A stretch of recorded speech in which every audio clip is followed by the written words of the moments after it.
O'Neill, everybody. Yes. Good morning. And on the, what do they call these days? On the, ones and twos? On the platters, Drew Boogie. The platters. Spinning the hot wax. Spinning the hot wax this morning, Drew Boogie in studio. Right. Wow, this show just, it's too black today, man. Not really. Between Patrice O'Neill and his spin on life, and Drew Boogie spinning. Light-skinned. You think Drew Boogie's blacking up the show? Yeah, he's like a Latin kind of look there. Hawk blacks up the show more than Drew Boogie. He could be Dominican. I could be. I'm just light-skinned Jamaican. Are you Jamaican? Yeah. Light-skinned Jamaican. How does that happen? Wow. Jamaican. There's a lot of mixing going on down in the islands. Which one of your parents, was doing the wrong thing? It was the grandparents. Oh, the grandparents. Yeah, the parents came out all mixed up.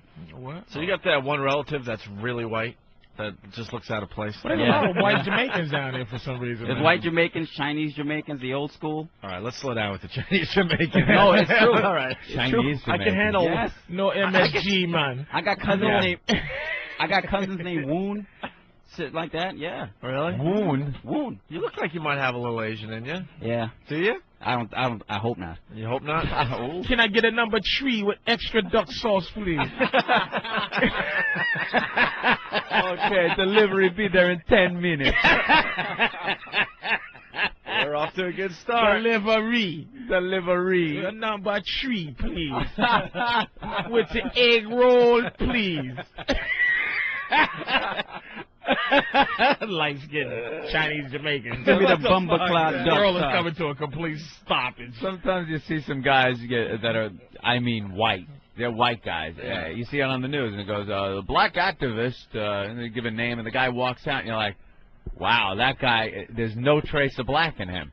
And he's talking, like, about the cause and everything, and he gets up to the podium, and I just look and go, oh, my God, how many guys like that did I just say some inappropriate shit in front of over It doesn't over really my life? matter. Because black people are the only people that don't vote for their leaders.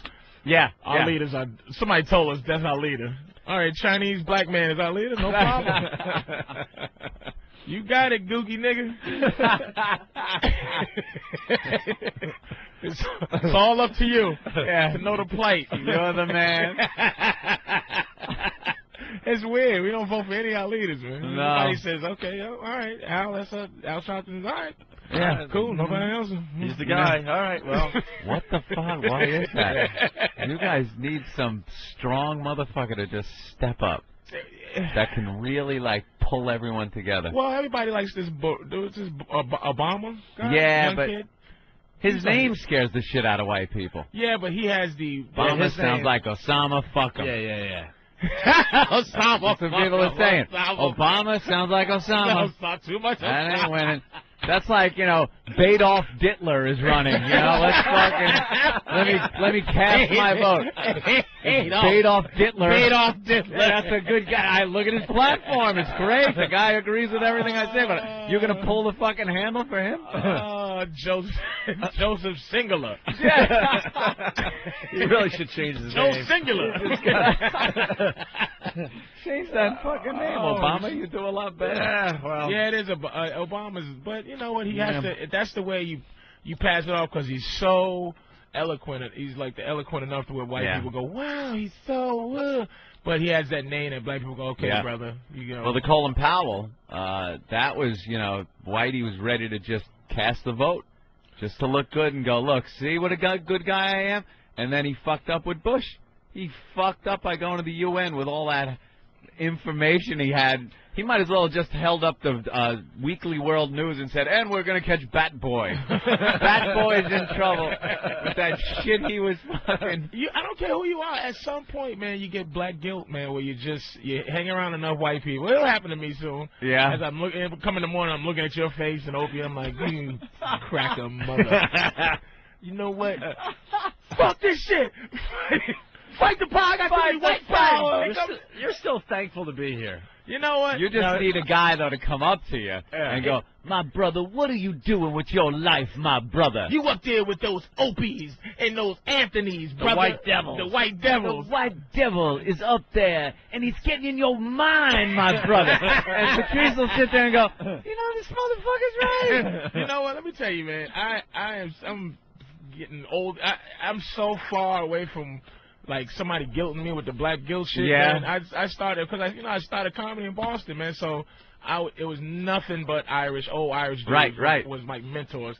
So a lot of the cats that do like only black rooms, say, oh man, this nigga doing white boy shit. So I went through that early, man. In my career, I'm like, man, you out of your fucking mind if I sit there and let you like fucking guilt nigga me into like not doing what I feel like doing. My brother, what are you doing, my brother? You gotta stick together. Yeah, and then you get a little older and wiser and just turn around and go, fuck you, man. And my girlfriend's half white too, so I can't be like extra. Oh really? Yeah, my mama got half and half. Yeah, mama's cracking, so gotta crack her mama. Totally white mama? Totally white. Oh my. White as can be? White mama, boy. Like, Patrice, what are you doing, my brother? What are you doing with that half a hunky? I only messed with one white girl in my life. Like actually, hung out with her, and she felt she was starting to fall in love with me. And what happened was, the black Israelites.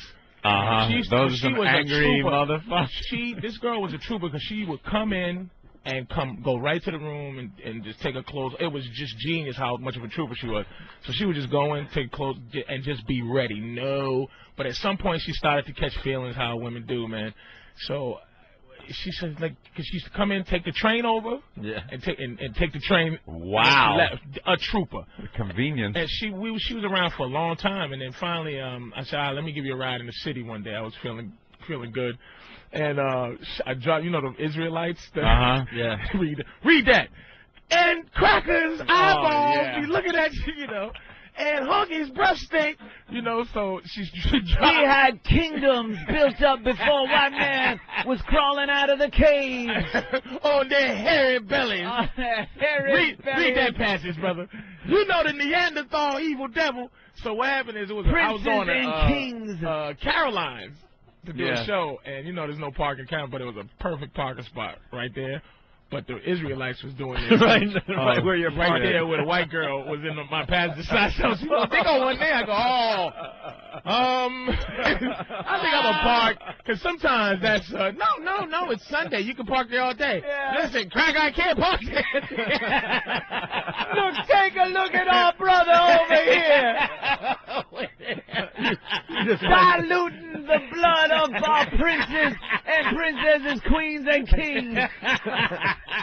And you just want to do a stupid comedy gig. I just want to go downstairs, man. I couldn't let her out the car when they was like, see? And I had the red caddy at the time, the big red caddy. I've been in the red caddy. I just looked ridiculous. What are they going to tell you?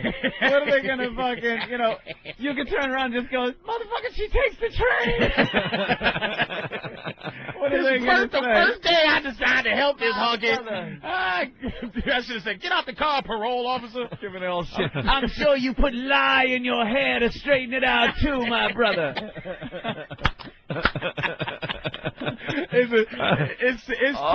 White people have no. You don't have pressure on each other to like. There's no not like white that. Pressure, dude. Like, oh, man, look at you making Italians look bad with your whatever. It's just not gonna happen. Although I've goofed on the real fucking like WAP Guinea thing. That just gets me. And for some reason, it's completely accepted on television. Where if you put black guys on TV going, well, let me tell you about KFC, motherfucker. This should be some fabulous fried chicken. And niggas would be like, what? They'd be going, what the fuck? You'd see a protest in front of there. But you could get the most Guido motherfucker going, yeah, the fucking Olive Garden. My friends are visiting from Sicily. All the fucking garlic bread you need. Like just acting like, there should be a parking lot full of Camaro Z28. Wait a minute. But I'm sitting there going, and what's the problem here? Yeah, problem? What's the, I thought that's how you talk. Hey, the fucking olive bread. Hey, come on, Maria, get in the fucking car, you punk motherfucker. I love Wait a this minute, but fucking Italians bitch. sitting there going, like, oh, see, this is some bullshit. Yeah. Why are they making us look like that? Any of those commercials. There's somewhere this guy's going, Mamma mia, this is a great pizza place. And you're like, what the? Wait a minute, though. So what would the average what would the average Italian dude be? Like, what would be the perfect commercial? You know average should be like, hey, come down to Petrocelli's Pizza Parlor, you know? Not like it doesn't have to be some kind of fucking, you know, the guy wearing the big hat and the little mustache that he tweaks between his thumb and fucking pointer finger. Oh, mamma mia, this a good a pizza pie. Gooda. Yeah. A gooda. Just add the. Any of that shit. Gooda. Delicious. It's like, you know, a bar with an Irish guy, you know. Hey, glory be, come down and get drunk like all of us Irish folk do. My boy, he's Jamaican and he hates, he can't stand the hooray beer guy. And like, when you're not the ethnic group that they're, you don't know who is like, okay, black, like, I bet you if you do watch, hey, motherfuckers, go get some chicken, it's mad grease on it, right? People watch laughing like, I love this commercial. Black people are like, I know I just didn't see the dude go, nigga come get some mad grease. So it's like, I'm watching the hooray beer guy, and I'm like, you know, he's like, do, hey, hooray beer, you know. Hooray beer. You know, red stripe. And it's like, and I'm sitting there like, I love this guy. And my boy's Jamaican, he's like, man, this motherfucker, I want this motherfucker dead. But I'm like, I didn't like, okay, so then that Damian Marley song come out, and Welcome to Gem Rock, right? And I'm like, is that, like, now I'm asking him, am I allowed to, cool? Like, is he, and he's like, nah, that's, you know, that's Bob Marley's son, that dude's, you know, I guess Bob Marley's sons across the board just get respect, right? Right, yeah. But I'm like, okay, I'm not sure, because the hooray beer guy didn't look like disrespectful to me. I'm like, oh, I like this guy. Nice he's guy. dancing, he's a nice guy. Funny. Wouldn't you like to be there, have a red stripe? Yeah, have a red stripe. He's there. That's what I want to do. And he's like, I'll loud ass and make it. I'll kill this nigga, man. And it's like he really, and I'm like, I don't know. You know, so the Olive Garden thing is like, come here, you book it. It's the and group that get, it's whoever the group is. Because the Olive Garden commercials do. They get me like, just a bunch of greasy wops sitting there just being completely stereotypical. And but anybody else watching just goes, I'll go down there. You really care, though. Shitty food. You really care deep down. No, I don't care where it's like I want to go and kill the motherfucker. Right. But it's you're like, I get more pissed that there are other groups, blacks especially, that you just can't do that with. The closest thing is like the Kentucky Fried Chicken commercial, where the old school guys are going, back in our day it was Kentucky Fried Chicken. Well, but they call it KFC now. BET, if you watch BET, and there'll be 1,000 different commercials. Malt liquor? Other than, not malt liquor, there'll be like McDonald's and stuff, but it'll always, the new black thing is to make it jazzy. It's a jazz feel, like, 2 old beef patties, special sauce, lettuce, chicken. Oh, yeah. Come on down, get a delicious burger, because it's fruitly doodly. Oh, sizzling, yeah. And the voiceover guy, come down to McDonald's today, you get yourself a... Yeah. It gets a little, it's not like so stereotypical, look at this. Fuck it. Oh, man. Someone just won $340 million. Look at this. He dressed for the occasion. Holy crap. That guy is wearing a... Where's the guy from? Oregon, I think. Oh, all right. I'm sorry, dude. I try to keep that out of my life. You played the lottery? No, I don't. It's just because there's too much pain. It's the dream and you know, a guy with no money is a guy that when you hear poor people talk about winning the lottery, they go, what kind of car would you buy? It's like, I just don't want to get, like, I guess I start getting really deep into the lottery dream of what I'm going to do. You can do. Surprise my mother with a house and a Beamer, and it's just like, let me not get into that matrix. Yeah, because then it's like, just disappointment. Now you're disappointed like you actually had a shot at that shit. Yeah, I just don't. Yeah. So I took me right off of that 3-4. I'm sorry about that. That shit is. Oh, that's okay. It causes me pain, dude. I'm telling you, man. Oh. All right, listen, why don't we go to the phone here? Our buddy's checking in. Jimmy! Hi, guys. Jimmy Norton, live from L.A., everybody. Oh, Jimmy! Out there morning, filming Jim. the HBO series. How's it going, Jimmy? Good. And Patrice, believe me, I think your mother is helping you hit the lottery, too. all you have done in this business is fucking isolate people who like you. Not really. We still like Patrice. I love you, Pumpkin. I know it's going to turn eventually, but yeah, you're not like. I just can't stay like. That's why it's like, okay, thanks for asking me to come in once a couple of months. I love Patrice. He's one of my favorite people ever. And I'm listening to this whole conversation, and you're the worst representative for black people. You're not a good black guy. I'm a great black guy. See, I'm a newfangled black guy. You're Samuel Jackson's friend in school days. That's who you are. Which one? Oh, the one that goes, yeah, sucker. I'm just a bad human, but I love black people. One thing I don't is that there's no okay, there should be a group of white people rising up against Norton for what he is. You know what I mean? Like this is not who we are. We are not creepy little mushy aliens from big poke-eyed doughboys. We're not. There is a group rising up against him. It's called All Women in Los Angeles. Are you getting laid out there, dude? One person I kind of hooked up with a little bit, but not really, man. I mean, my esteem is too low to go out and try to hit on girls, and I'm working every day, so I've just kind of pretty much just stayed at work and then come home and isolate. I haven't done much out here. No, LA's nice and lonely, ain't it? It really is depressing. I was on the phone with my stupid friend the other night. I wouldn't let her get off the phone. I was just so happy to talk to somebody from New York. It really phony. When I was out there, he was calling me. You know, Norton doesn't call anybody here. No. You call Norton, he doesn't get back to you. He's busy. I was in L.A. Because I got friends in L.A. Norton doesn't have any yet. And he has to hang out with Rick Shapiro and those bunch of sociopaths, you know. So he's like, hey, man, what are you doing? You should have heard him, like a morning DJ. Hey, I'm out here in L.A. Come on, hang out. And fucking Patrice gives me the worst Patrice blow-off. This is how he blows you off. You're like, hey, man, what's going on? You talk for a minute. He's like, hey, man, are you going to be opening your email later? Or, hey, are you going to be around a little bit later on? Or are you going to be hungry? In other words, it's always a little later. In other words, not now. Yeah, a little later never comes. Hold up, Jim. Hold on, I'm going to call you right back. Like something urgent just came in. And there's nothing going on. I didn't hear like a little quiet like someone gets when they get a phone call, so no one's calling him. He just is done talking to you, and he fucking can't just say it. Everyone is you're just an awful friend. No one likes you. I love you. We love you, but you're not a nice person. I'm out here alone, and you could have called me. And fucking Keith comes to the Improv, and Keith is just an embarrassment.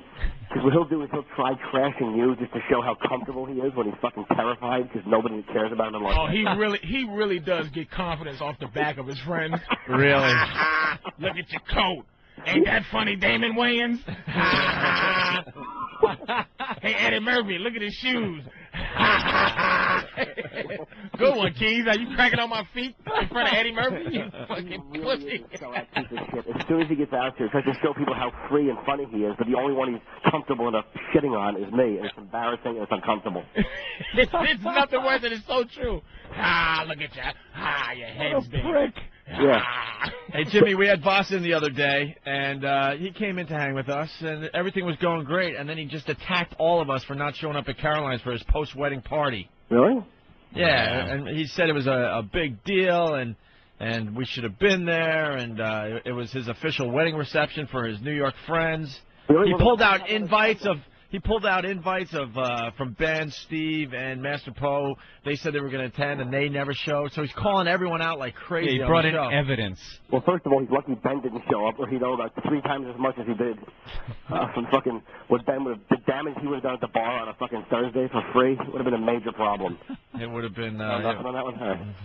Well, I was helping you. I was going to say. Nah, it's all right.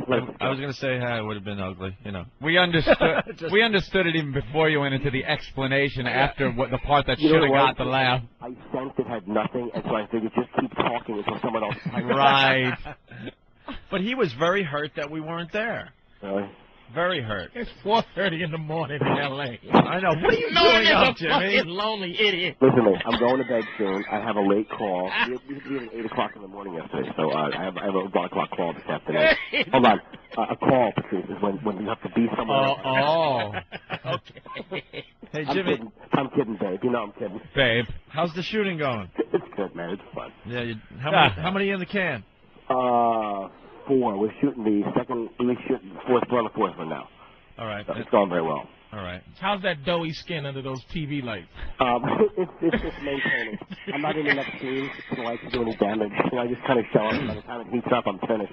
Hey, Norton, you got a nice spongy. Hey, Like a pizza dough. like a pizza dough. That's the one of Jimmy's like, with the too big of pepperoni eyes. Can you picture Bob Kelly throwing me up in the air? Angry baby. Spinning him around, kneading his little belly, watching it rise overnight. Oh my God! You're wonderful. It's 4:30 in the morning, man. Wow. That worked both ways because I could picture Bob throwing him up as Angry Baby too. Yeah. Because Bob does the Angry Baby voice. Yeah, Angry Baby Joe Pesci. Same thing. A couple of things with Jimmy. A week from Monday, you'll be back on the show here in New York, right? Yeah, for the week, man. Yeah, I'm coming back from Halloween. And he's coming back for the Halloween party. The Halloween party a week from Monday at the Hard Rock Cafe. Are you wearing a costume, Jimmy? Yeah, I don't know what I'm going to be yet. It's going to be a big surprise, guys. Ooh, I can't wait. Yeah. A lot of people asking how to get tickets for this shindig. You just got to show up and hope for the best. Where's it gonna be? At the Hard Rock Cafe, Halloween night. Yeah, maybe. Here, over here? Yeah, we got 3 tribute bands. We got 2U, Brother Joe's U2 tribute band. Then we had the other bands in yesterday, the Rush tribute band and AC/DC tribute band. Yep. So it's going to be great. How were they? It was awesome. We had a good show yesterday. It was fun. And then we're going to have a costume contest and all that. If you're going to the Halloween party, you got to have a costume that has something to do with our radio show. Yeah. A little twist on the whole Halloween costume thing. Really? Well, maybe somebody show up and just not talk to me when we're in a different state, and they can go with Patrice. Maybe that would be nice. I really needed to when I was out here. You son of a bitch. You have all the connections. And then tonight, Jimmy, is a big night for you. Yeah. But I felt bad yesterday. I was going to call in, but I was so depressed when I woke up, and I was like, I couldn't just call a plug. I kind of felt like fucking guilty. Like, I can't just call and plug. Why were you depressed, Jimmy? Oh, I don't know. The guilt's over now. Plug away. Tonight, midnight, HBO. Yeah, HBO. Oh, this is special. That's right. Yeah, HBO special tonight with Jimmy Norton. Have you noticed any difference in yours? Like, I haven't been talking to people. Like, have you noticed if all of a sudden the phone rings more, or is it just pretty much like people who saw it and who didn't? No, your phone will ring. Just the people who really like you, you'll hear from. The parents and shit like that, and some friends. Yeah, but my mother already had the tape, so she saw it, and she was just. I can hear you hate when you know somebody so well and you know they're disappointed. Oh. And my mother she just goes. Yeah. Oh. Your mom did that to you? Oh, my mother just does not fuck around. When she just goes, she can't lie to me. Because you're despicable to women? Yeah, and she just and she got to work with people, you know what I mean? And a lot of people know her as my mother, you know, whatever. And she just went. And here you are, this misogynistic embarrassment. Oh, because she really hasn't really interacted with me in the last 8 years in terms of living with me. So she just didn't know I've developed this to be a complete ass. Wait, did you ever tell them? I don't mean to interrupt you. Patrice is the greatest. Did you ever tell them about the fat bitch from the Wiz? Wait, what? Don't. Wait, what? You laughed through it. I didn't even hear you. Let's just say, look, he doesn't listen to the show. A girl that he used to see, and he referred to her as the fat bitch from the Wiz. She used to work at the Wiz, and when I first moved to Jersey City, she was the first one to receive your seed. Yeah, she's the first one, and she was great, man. And we call her the fat bitch from the Wiz. And I used to live up the spiral staircase. I tried to sneak her in the sneaker. She was at least 400 pounds, and and she just, and my roommate, you know, he was on the phone. This would kill me. He was waiting on the phone because he heard me sneak a girl up. So he's really like one of those guys that go, I'm gonna peek at the girl coming out. Yeah. So he was standing there on the phone talking, right? And I come down and I was trying to sneak her down. He was right there and I couldn't do nothing to mush her away. And she comes down, you know, just one of those, you know, each step was a. So she gets to the bottom, and he goes, hey, what's up, Patrice? How you doing? And I go, fuck. He didn't laugh or nothing, so when I got her outside, I came back up. He was on the floor in tears laughing at how big this girl was. Like, she was, you know, but I never even, I never said her name. I just called her the fat bitch from the Wiz. That was the best part. You were like, what are you doing tomorrow? He's like, I don't know. I might call her the fat bitch from the Wiz. No name. But there was no malice in it. It was just, this is what she is. She's a non-person. She is fat. She works at the Wiz. Yeah, she was. Where's the problem? Bullet accuracy. I'm trying to do better now. Wait, hold on. Did you always take her upstairs to your apartment at least and show her like a dignified time? No, I took her in the basement sometime. This fucking piece of garbage would take this The apartment building basement. into the apartment basement and jerk off on a mattress in the basement. What? You had a mattress in it was just some old mattress. It was just like down there? in the basements, mattresses. I put two. It was two. Somebody left office desks down there. Yeah. So I pushed the two office desks together and laid a piece of wood and then put some on top. Like where Al Qaeda holds their prisoners. That's what it was. It was like it's like a serial killer's lair. It was like Guantanamo. Wow. And it was just because I just didn't want to bring her upstairs and go through the.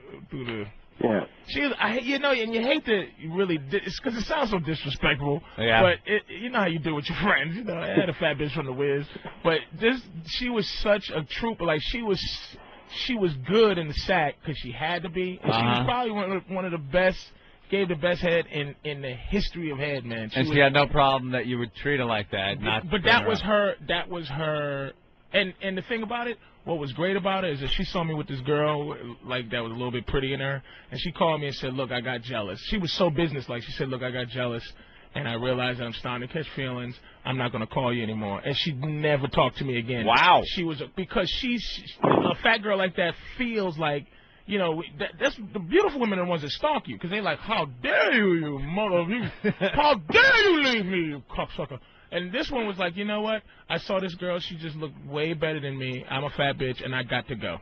Thank you very much. Wow. What do you think she was thinking when you got to your apartment and you didn't have the human decency to bring her up the steps like fucking cattle? We had already established like the filth. Like we just did. We would do it in the car. It would never be. It never was intimacy was never established. Yeah. But. No movie date. No. But how do you size up these girls? I mean, you're with these girls and you're bringing them back to your apartment. What is the criteria to make it upstairs to your regular room, and what's the criteria to go down to the dungeon? Anybody that is after a long career manipulating, because my self-esteem is low too. But this idiot.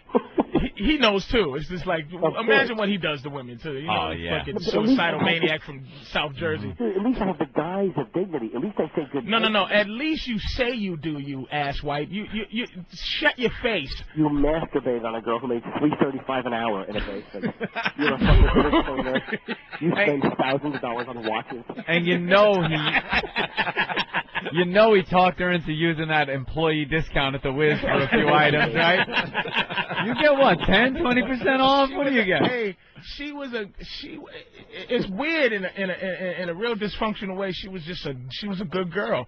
She was what you wanted. You need that. It was almost like this is really bad, but it was like it was a human jerk off. Does that make sense? Yeah. It's like if I thought of jerking off, I would think of like I was just gonna grab her and just have some. Right. You know what I mean? It was stimulation. Stimulation, yeah. You know what I mean? And she was visual stimulation. She was just available like that, man. And it's like I appreciated her being available like that. Yeah. I'll give her car fare and things like that. And I'll give her gas money. See? What a guy. There you go. I'd give her gas money. Yeah. Gas money. That's wonderful. How fucking degrading is that? Hey, look, Frank, here's a $5. It was better than nothing, you know what I'm saying? It was like, it seems disgusting but I'm a decent dude. There's some women who just their job is to be, Yeah. You're a decent dude. I'm decent. Really? Are you? When you fly below the equator to fucking pay poverty-stricken women to lick your nipples and you jerk off? Hey, listen, some guys go out there and brutalize. You know how gentle I am with them. You are gentle. I'm not saying you're mean. They love Patrice. Dude. Patrice? Yeah, Patrice. Yeah. What's that? Oh, Patrice, because they can't say Patrice. Holy crap. Look who's fucking talking about Patrice when he was sitting on the same plane. Dude, where were you going, a diplomatic mission down there? I'm filth. I'm garbage, but he's saying I'm a decent. He really thinks that he's this fucking gentleman underneath this little situation. I know how to separate my filth from, I'm a filthy dude. But I'm loving to him. It's like I could be loving. We know the famous calmo. Yeah, you man. Down, like, you make them feel comfortable. I make them feel good. And you jerk off on their face. Yes. I mean, you don't even see like how that. Some guys, you could just do the logic of to you them. guys sometimes just amazing. I know. It's just, there is You're trying to shit say going you're on. better than Jimmy. I am better than Jimmy. You walk around with a briefcase of glass dildos. Oh, well, that's the old Patrice. Jimmy walks around with a belly button full of shit. Yeah. But Look, the last I'm time you were saying- here, you walked out with 2 liberators, one under each arm. You haven't changed. I'm a. At least I'm convenient for them. At least you're now buying, like, well, you didn't buy it, but at least you're getting a Liberator, a nice sex couch, instead of a cum-stained fucking mattress in a basement. One of my fondest memories was being in Brazil. It was like one of our first nights in this whorehouse. And we're both wearing robes. And I think I took 100 milligrams of Viagra. And I was fucking popping a rod in the robe. And we were both just looking at it, giggling like 5 And year olds. Norton is packing a lobster. It's ridiculous the jammy that Norton has. It just doesn't make any sense at all, man. Dude, we just looked at the rod. Like you couldn't see. And it was the only thing hard on his body. His fingers ain't even hard. It's just like Norton is a knuckle with a huge, giant dick. It's just ridiculous, man. It was sicker to me. And everybody was popping Viagra, but I couldn't. Because, you know, I got the blood pressure, so it's like that. Yeah, you that don't would want to just raise kill that me. up. So everybody's just walking around with these huge veins. Holy shit. It really was filthy. God damn, that's so fucking funny. Fucking cartoon money.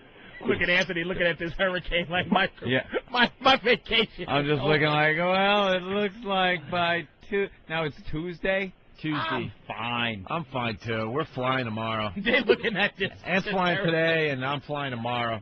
Where you guys going? You going to Florida? I got to go to, I'm doing some diving, actually. Oh. I'm doing some diving. I got to get to Miami, and then I'm taking another plane from there. Dude, what the fuck are you doing? You're going into the hurricane. Oh, I know. I don't give a fuck. It's moving. Yeah, I give out a of the fuck, way. dude. I give a fuck. We've had good careers. I don't give a fuck. You Be guys out of have the had way. good careers. I'm getting rolling. Let's not fucking do anything rash here. Why don't you guys just stay in town? I'm you. going diving with sharks, Jimmy. He said, "Don't put my career I in know. jeopardy." Yeah. Dude, I'm so like protective of these two. It's like just don't go anywhere. Like from the fucking reach off. you know, stay in the house. hold on. He's so full of shit. I You know. know he's something there practicing how to run the show by himself. Yeah. He watches the buttons every time Opie pushes it. Oh, All yeah. right. He's Hey, got- come on, this is Jim Norton show on XM. Hey, Jimmy Norton, I'm back. I'm too lazy to do that shit. He has a nanny cam in here somewhere. He's been taking video of We're everything. taking your phone And calls. now he's just looking at the tapes in his lonely L.A. room. I'm too fucking lazy to plan a coup. I just like to fucking show up and sit there and throw out the occasional joke and go, hello, check. Good soldier. We had a general manager in Boston that did that exact thing. He did not want Anthony and I to drive back to Long Island to see our families. Remember Yeah. Bruce Mittman would get all panicky when it was time to go home for a weekend or a holiday or something. He's like, he would try to talk us into staying in Boston because we were the whole station. Boys, you have airbags in your vehicles, don't you? Newer vehicles. Yeah. We were his cash cows. All right, Jimmy, we got to let you go. I'm going to go to bed, man. Thank you for calling. We appreciate the HBO thing. Sounds like it's going great. And, of course, the half-hour comedy special tonight at midnight. Yeah, have a great vacation now. See you guys right back. And Patrice, I'll talk to you this week. No, you won't. Bye. All right. Yeah. What am I going to say? I'm hanging up. Our next live show is a week from Monday, and Jimmy will be in studio. So Bye, little sweeties. we'll call you after the show, Jimmy. Bye-bye. All right, there he goes, Jimmy Norton, everyone. Bye, sweetie. Drew Boogie in studio. He does this before. I gotta ask Drew. I'm not fucking around this time. I gotta ask Drew about his equipment. Last time you were here, you had a turntable and then you had a CD turntable. Right. Like a CD in there, and you fucked with that. Now you got two turntables with two pretty much albums. Yeah, vinyl albums. It's coated on vinyl. But what the fuck is that? Because you're programming shit into a computer and it's playing on the vinyl. Is that how that's working? Yeah, I'm thinking he's at home with fucking vinyl burning machines. Wait a minute. Putting this stuff on there, but That's what I thought. It's I'm like, all how did we get our digital. shit on a fucking record? So there's some kind of digital code on the albums, and the turntable picks it up, and at some point you've programmed. This is the code right here. It's just a tone. And what it does is it runs the computer, and all I have to do is just play the song. Here it has, it has a section for the left turntable, section for the right turntable, and all I have to do is choose the song. So I could go through the list here and go to, let's see, this. And it's the same vinyl spinning. It's and all of a sudden, what's on it changes because there's really nothing on it but a digital tone that now I can instantly change it. Yeah, the computer's doing it. So now I can put anything in here that I want, and I can spin it just like regular vinyl, like I'm comfortable. That is fucked up. Yeah, I have an observation, though. I got scared, but now I'm going to breathe a sigh of relief. Yeah. When you looked at Drew like, what the hell are you doing over there? And I'm like, I thought Drew was going to just explain scratching with 2 turntables to you. No. I'm like, where has Anthony been? What are they doing there, the kids, with the record album? That could ruin the stylist. That's what I thought Drew was going to have to explain to Anthony. I was going to be like, holy shit.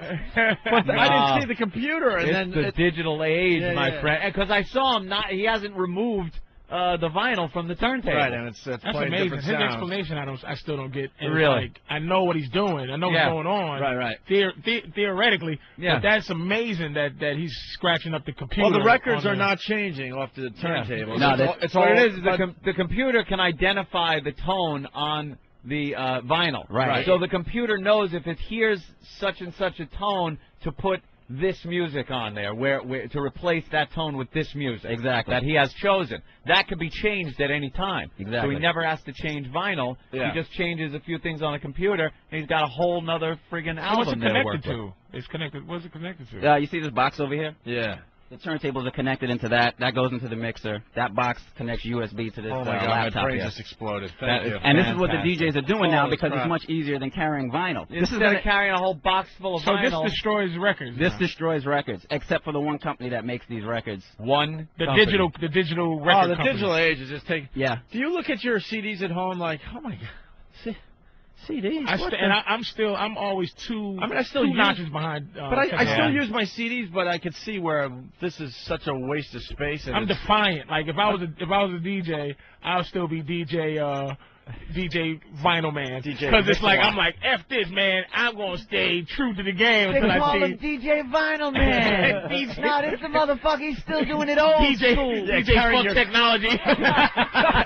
carrying your crates of records. Yeah, You're I keep it real, baby. And he's like 7 steps ahead. Like I refuse to have an iPod just because I go, you know. But it's ridiculous not to have. So now an you iPod. still have to carry all your CDs around because you don't want to get the iPod. In garbage Dummy. bags. It's Dummy. just ridiculous, man. Still regular techniques, turntables, Regular everything else is techniques. standard. This is regular techniques, regular vinyl. It's just 15 minutes of this tone on it, and 15 minutes goes right through. So you can have like a whole song. I got to ask you another question, a more important question. Are you starting to make money off this? No, this. Well, no, I mean with doing this. No, this I just do for fun. What happened was not with us. I mean, in your regular life, are you starting to make some cash? Because I mean, the shit you do is unbelievable. No, I make cash doing other things, not like playing out. Damn, man, we got to figure that out for you. Wait a minute. Because what do you I'm cool. I do a lot of production, like what Steve uses for the show, as far as sound effects for the promos and stuff like that. That's what I do. And sometimes I put some scratches in there and For whatnot. your rent. That's what you do. Yeah. For who? Just this company? No, for all around the world. A lot of people saying you should be here every Friday. Every Friday you should be here. All right. Drew Boogie in house today. Very good, Drew. Wow. Bringing in the technology. Patrice O'Neill, where are you going to be? We got to get some plugs in for you. You've been killing for us. Oh, I'm just hanging? Yeah, comic strip. You got a website yet or anything? Yeah, I got a website. PatriceO'Neill.com. All right, I'm just trying. Like I said, I'm 7 notches behind success. Yeah. really fast. He's programming by hand, like HTML. Doesn't even have like a web building program. He's got a newsletter he mails out. I got dial-up. Dial-up. Yeah, let me get on.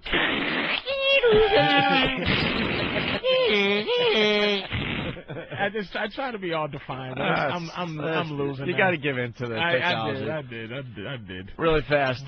This is going to bore Patrice to death, but I was at the Islander game last night, Anthony. Islanders, Rangers. What's Islander? At the Nassau Coliseum. It's this sport called hockey that the brothers are not into. Back? Hockey is back. Oh, better wow. than ever. Shootouts and everything. Change some of the rules to excite people. Wow, hockey's back. Yeah. I didn't know. You're kidding, right? No. I never seen Sports a doesn't highlight. touch on it. I was saying the same thing the other day. Sports doesn't touch on it. Wow. I think it's gonna really start growing again because they changed a lot of the rules and made the game faster and more exciting. How's Gretzky doing? Is he They still got scoring? shootouts. No. Gretzky's actually a coach. He's coaching. For the Phoenix Coyotes. Yep. Phoenix. I know. Phoenix hockey team. I think he's part owner too, or I don't know. How do you do that? He got some deal going. But went to the Nassau Coliseum, which is just a shithole, an absolute shithole. They really need to build a new It's venue. embarrassing, man, because I'm bringing people to the game because I got 4 season tickets, and it's one of these things I'm doing, you know, bringing people to the game. And they're from out of town and this and that. And it's like, this is your hockey arena? It's all dated. It's a shithole. The security stinks. The vendors stink. You know, the whole layout is dude, shitty. We're at our seats, right? It's Islander Rangers. This is a huge, huge deal in the New York area, right? Halfway through the first period, everyone finally got to their seats. Know why? They had lines outside the Coliseum that were like 50 to 100 yards long. People waiting on line to get into the Coliseum. And we got there around 10 to 7. Game starts around 7:05, 7:10. We're like, all right, we made it. And we were panicking because we were stuck in traffic. Mm-hmm. And by the time they let us into the Coliseum, we missed the goal. We missed the first 3 minutes of the period. I'm like, you got to be fucking kidding me. Yeah. I thought they shared the... They're checking for weapons and stuff, but they're not even checking correctly. It's like, will you just let us all in and stop this fake security crap? I thought they shared the Madison Square Garden, those two. I wish. I they wish. occasionally play there, and then the Rangers play. In my time off, I was, was, traveling a lot, so I got to go to a bunch of hockey arenas. And what they're doing all over the country, they got some great arenas out there. Knock it down. The concourse is nice and wide with all sorts of choices for food and stuff. And we got this shithole. You can't even leave in between periods to go to the bathroom because it's such a. It's like cattle. It's like cattle in the concourse. That was you built can't for Long Island. Move. It was built for Long Island years ago when there's barely any people. It was just pretty much for Islanders hockey and some, if Charlie Daniels was coming to town, he'd play there. Right. And now it's just undersized. It's like you said, the concourse that you have to walk around. You can't. It's so narrow that you're just banging into people. Right. And then I went to opening night. You would think after not having hockey for almost 2 years, year and a half, whatever you want to figure out the math yourself, whatever. Opening night, you think you want to, give everyone a nice presentation. You know the Jumbotron that they have at every arena? It's all fucked up for opening night. You think they had a year and a half to fix it. Do they even have a Jumbotron, or is it like that's still just light bulbs? Nah, they got like Is there an actual screen there? Yeah, it's not as good as other Didn't arenas. It fall down once? Yeah, it did. Bill almost fell down. Fell down. Yeah. But so opening night, place sucks. It's a shithole to begin with, and then they're telling you to look up on the Jumbotron, and there's big chunks of the Jumbotron that isn't working, so it's just big black squares where video should be, and it's one big video screen technically, right? Yeah. But big black squares just missing on opening night. Knock it down. Opening fucking night. But the Islanders beat the Rangers 5-4 last night. The night before they beat them 3-2 in a shootout at the Garden. Very exciting. They're doing the shootout thing now this year, which is just amazing for hockey. Oh, no ties, right? No more ties. Thank fucking God, no ties, right? And they're trying. And at the Garden the other night, after regulation it was 2-2, so they do a 5-minute overtime, and the whole crowd could care less about the overtime. They started chanting shootout, shootout, shootout. And so it's one overtime and then a shootout. Yeah, so it's a 5-minute overtime. The overtime ends, it's still tie. The Garden goes absolutely nuts, and everyone just stands up and starts freaking out because it's like the first shootout. So you think the purists love this or the purists don't? Are you a purist? As far as hockey, I think they should go back to the old days where they really roughed it up, bruised it up, let them fight. Goon it up, bench clearing brawls, let the third no more fighting now.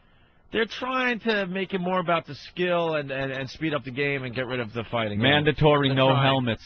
Yeah, that's what I like. Yeah, I want goalies with no helmets. Better now, though. I don't want the plexiglass. Can I watch it? No. No, you're black. I mean, I used to sell peanuts and popcorn and stuff at the Boston Garden back in the day. Nah, did you? So I'm familiar with hockey a little bit. Black people they just don't like the hockey. But as a hockey fan, it's better now. I like it because they got rid of the two-line pass, so it speeds up the game. And a lot of times when your team had a sort of a breakaway or a nice play developing, they would blow the whistle because it was a stupid two-line pass. They got rid of that so that the sport's faster. So you can just have fast breaks, so to speak. You're seeing a lot more fast break type action. Is it a dress code for hockey players? We should get into that, Patrice. We should get into that. Do white guys have a dress code, or they can just? No, they don't have a dress code. Jesus. Dress code now? No, for the NBA. You heard about this, right? Yeah. Oh. And then Allen Iverson on the news this morning is saying, look, they got to give us a budget. They should. They should give us a budget. I swear to God. Are you if shitting we can me? find the audio clip. Well, everyone's outraged. In the paper today, it was Tim Duncan speaking out saying this is bullshit or whatever. Yeah. Well, he didn't say bullshit, but here's what it is. I would say this. Let me try to find that quote. But basically, why don't you explain what's going on for people that don't know? The NBA basically... Yeah, David Stern has implemented a dress code. But, see, David Stern is not the boss. He is the extension of the owners. He's the commissioner. So it's really the owners have voted at some point to make the young hip-hop dudes dress in suits now. Because they didn't want, them showing up wearing gangster attire. Well, this is the thing about basketball. First thing about the money thing, about the money situation, they should have a stipend to buy the clothes. You know why? Because these dudes they're not going to be able to go buy suits from, Sipperstein suit. They have to go and have 82 tailor-made suits. Now, black people do not wear the same clothes ever.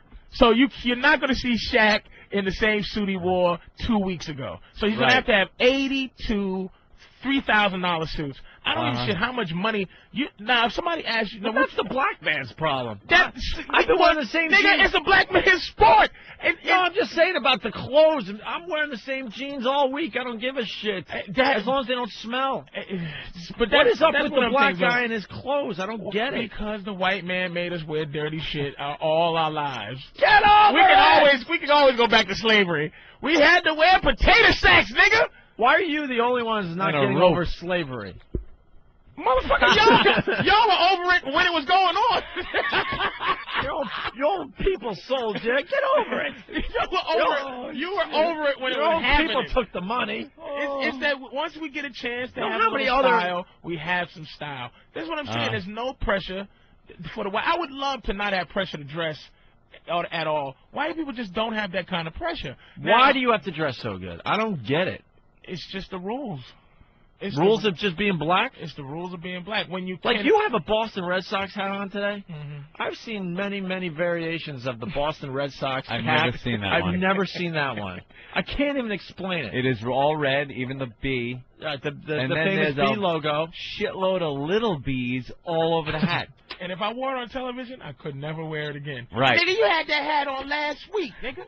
It's like you had that hat on Leno. I'm like, what the fuck you talking Memory about? like a steel trap. Yeah. So these dudes, man, look, you have to get your suits tailor-made. For somebody to tell you that you have a marketable skill. See, here's the thing I would do. I would try to find out what the fine is going to be to wear, not to wear the clothes. Pay the fine for a year straight. Where would I Probably be cheaper. It'll be cheaper than to buy 82 suits. And what it is I have a skill. I could take my skill as a basketball player. I've worked hard on my jump shot so that I don't have to have somebody tell me I got to wear some suit. Patrice, all kidding aside, I'm against this big time. I think it's ridiculous. Where are they supposed to wear this? Before and after the games. Like when they come in, they all got to be wearing suits in the locker room. Take the suit off, suit up for the game, and then when they leave again, they got to look all sharp. They have to wear. The league has been on the decline for a while, and decline. It's making the most money. Not like. Here's why there's a dress code, because you think it's on the decline. It's the middle-aged white people who I go need to see the numbers now. Any other sport? Any other sport have a dress code like this? Football doesn't. No. They can just because football doesn't have an image. Basketball has such a public image for young black kids, but most of the white guys are the bummiest dudes. Even when the black guys dress a certain way, it's sharp. No, but like that's what I was gonna say. Filthy Steve Nash and that filthy Dirk Nowitzki. They look like their names. They have dirty names. Dirk Nowitzki, filthy, drippy hair. It makes me sick. That's the weird part about it. You see these guys arriving for the games, and so they don't have suits on, but they still dress really nice. Are you joking me? What? A throwback jersey is $350. $150.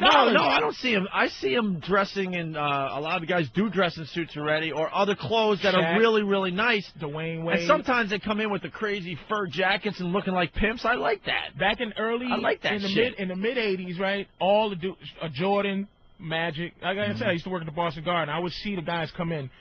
Only guys that dress like bums: Larry Bird and Kevin McHale. Like complete bums. I believe High that. waters. Fucking hayseed. Wrist showing. Larry Bird dressed like a goddamn pig. And everybody, you should have seen artist Gilmore, Robert Parrish, all in suits and everything else. But there was no hip hop culture that was dominating. Now is that the problem? Is that the problem they had? It's a 22-year-old black man. He's dressing like a 22-year-old black kid. And $1 million. why is that a problem?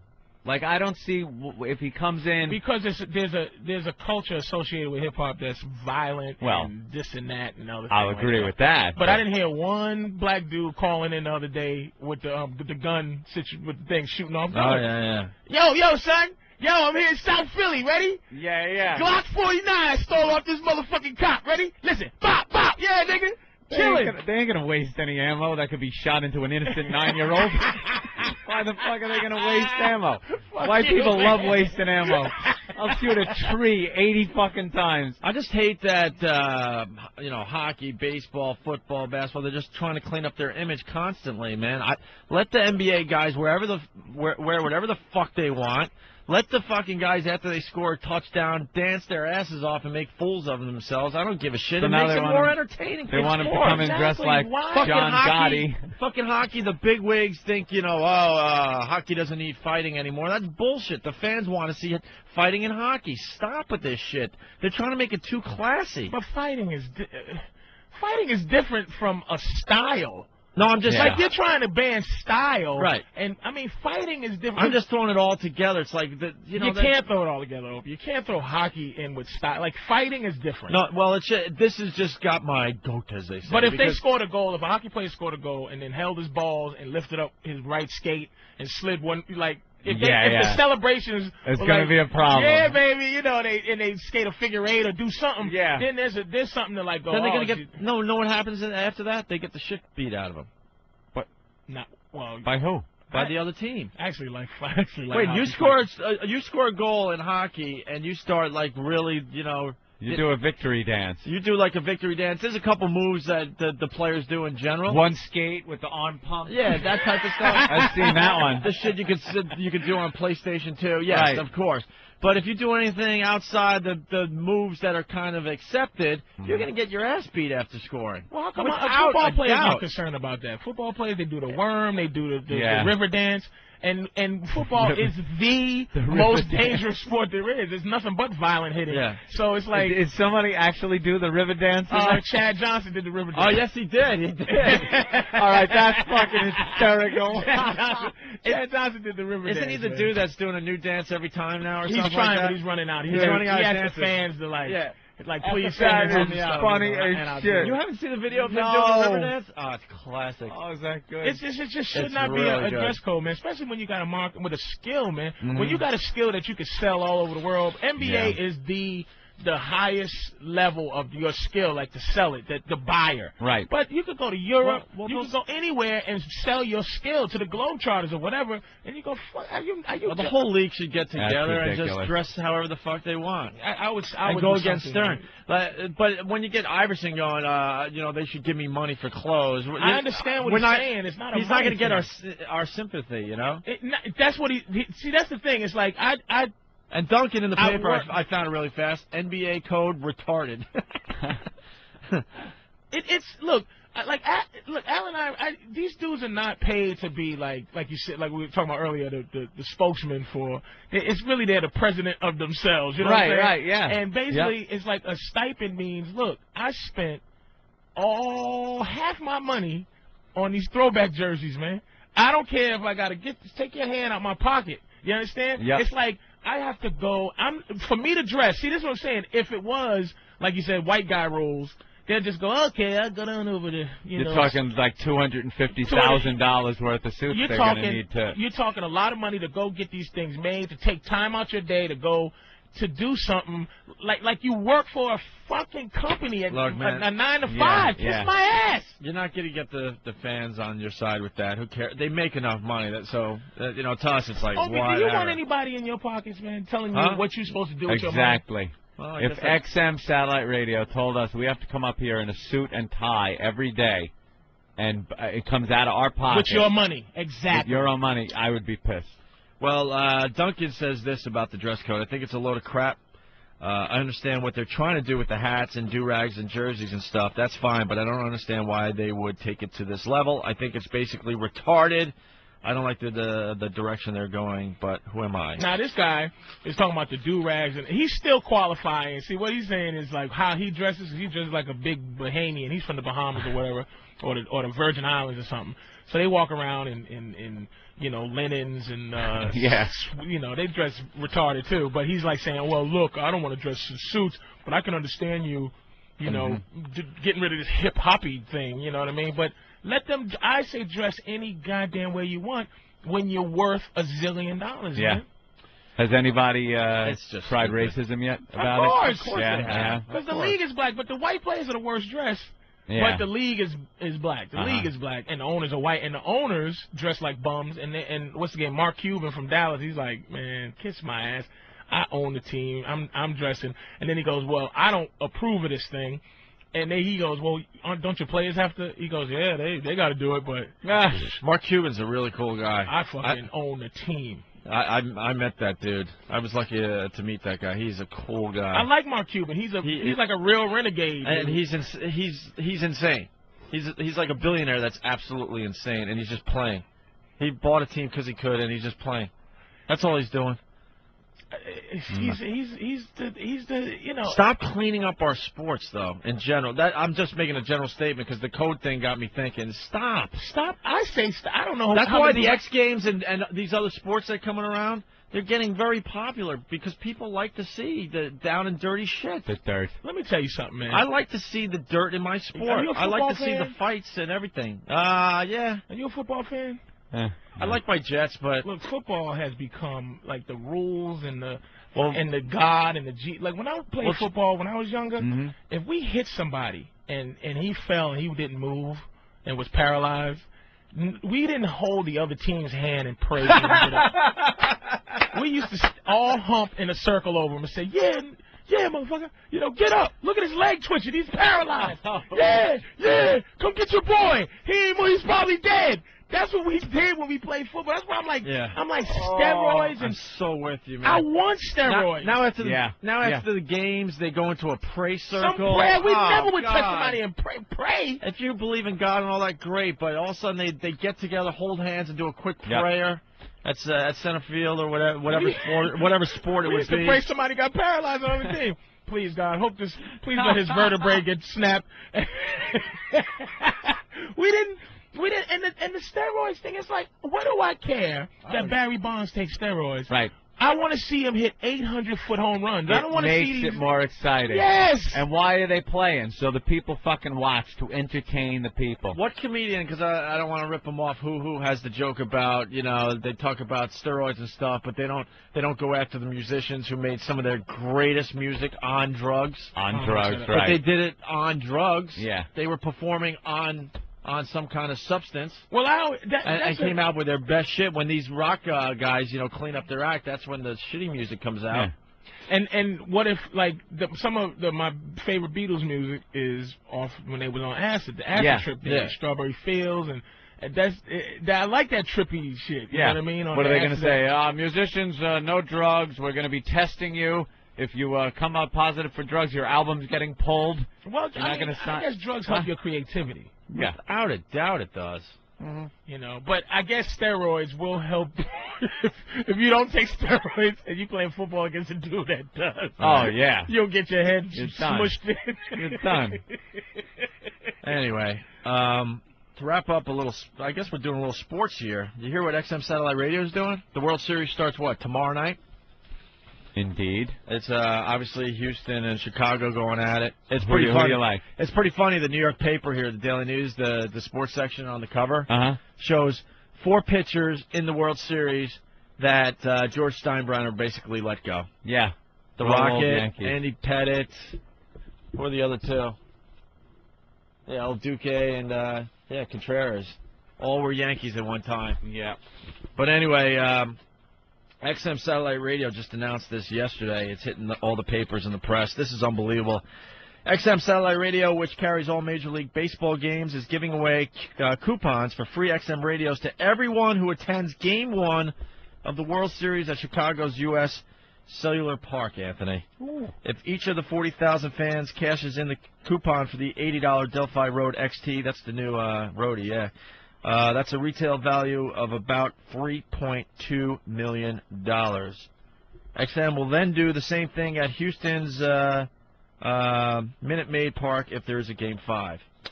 That is a huge, huge giveaway. They're saying it's like the biggest giveaway in World Series history. XM on the ball once again. What are they doing exactly? They're giving away like coupons for XM radios to everyone that enters the game 1. To get like a free. Yeah, then you just go to a store and they, you hand them the coupon and they give you your XM radio. And the World Series is alive and well on XM. This is a communique from Eric Logan. ELO, Game 1, Saturday, 7:30 p.m. Houston and the White Sox going at it. This is kind of cool. XM 176 will have the White Sox feed, and XM 183 will have the Astros feed. Oh. So you get the hometown announcers depending on what team you're into.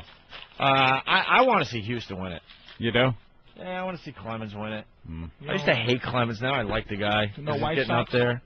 Well, it would be cool. I changed my tune because I did say White Sox earlier because they haven't won it since, 1917 or something? I think I'd rather see the White Sox. Yeah, I root for people like. I mean, geez, you gotta give them a break. Even though that team is the sucky Chicago team. Like, that's the one that doesn't. It's not gonna make the people. I just really like need because the they clubs. beat the Angels. It's the only reason. Yeah. Yeah. That's it? They beat the Angels. That's it? So that's the team I'm going for. All right. Because they japped the Yankees out of. This started with me Wow. going to the hockey game last night. I got to just give you an update. I went to our restaurant last night. I bought a restaurant with my brothers. That's right. I'm a silent part. I'm not going to lie to you. Here or in Boston, right? On Long Island, On Long Island. in Huntington. And I went to see the progress of the construction. Uh-oh. Was everybody like, oh, the boss is showing up. Look out. Here he comes. Couple things. My brother found out that the guy upstairs from him has been tapping into electricity for years. He discovered it because he has an electrician, working on some shit, right? And the guy's like, the guy is tapping into your electricity. I've just been stealing power. Somewhere along the line, when the restaurant was closed, this guy had access to the basement, and he plugged into our electricity. I guess I could say our electricity. That's And great. it has been rocking and rolling, free for a while. So my brother, he's just like me, right? He turns off the circuit breakers, shutting off all power to the restaurant, which in turn will shut off power to his stupid apartment upstairs. And then my brother just sits in the dark with a flashlight. Waiting for him He's to just come like down. me, just a psychopath, just waiting. And sure enough, you hear the guy that my brother tells the story coming down the stairs all pissed off, walks into the restaurant. My brother turns the flashlight on right in his eyes and basically says, "Hello, motherfucker. Hey, what are you doing? We got some things to talk about." And then it turns out, and this is why I'm talking about this today, this guy is friends. You're going to die when you hear this one. Why? With Bernie Getz. The Bernie Getz, Subway the Bernie gunman. Getz that will not come back on our show because of what we did to him. And he's been known to be in this exact restaurant that we bought. Because his friend lives right upstairs. I guess he does B movies with this guy or something. B movies. You know those stupid B movies that no one watches? Jesus, y'all got into some creepy shit. Yeah, what man. the hell, man? That's creepy, dude. That kind of shit scares me. That's Why? Like, it's like ominous kind of. Yeah, it's a little weird. Yeah, it's weird shit. Because man. the guy brought down, I guess he found out that, I don't know, I'm part of this whole thing with the restaurant, so he brought down, like, Bernie Getz articles and left it on the bar. Uh-oh. Because he has access to the restaurant, which pretty much ended yesterday. Oh, really? Oh, yeah. So he came down and he was like, who the hell? Yeah, Who the hell turned off my That's my electricity life. that I've been stealing? He just thought the circuit breaker went, and he's been down the basement a million times, so he just went down to pop the circuit breakers back on, and there's my brother. No way, motherfucker. It scared the shit out of him. So what did the guy say? Did he say, hey, I'm sorry, I'm stealing your electricity? No, then this guy did the stupidest thing you could do to a Hughes and raised his voice. And that's when a switch goes off in our heads. We just don't listen anymore, and then we get right back in your face and let you have it. Did this guy have a bunch of squirrels running around jerking them off like Bernie does? Yeah. Bernie and his squirrel, lunatic. We grew up with a lot of yelling and screaming in our household, Patrice. That's a story that goes back. Don't worry about it. People are laughing out there. That sounds like a friend of mine. What? William Burr. Oh, yeah, well, Bill told us yeah. some really funny parent I grew up stuff. with some screaming from the mom. Who's kidding? So when that happens to us now in our adult lives, you ain't getting anything done. You just I don't even listen. You just yell at people. I don't listen. I just shut off if you yell at me. I just shut off, which is kind of strange because I'm the biggest yeller around here. But I That's guess weird. Who yelled more in your house? Oh, your my mom. My mom. See, now my father was a yeller, so when I hear like yelling, I kind of like just cower and get like, oh, stop it, like yelling annoys the piss out of me. I get like this. I get the douche chills. Unless it's coming from like an apartment next door or something. Yeah. I love when you hear.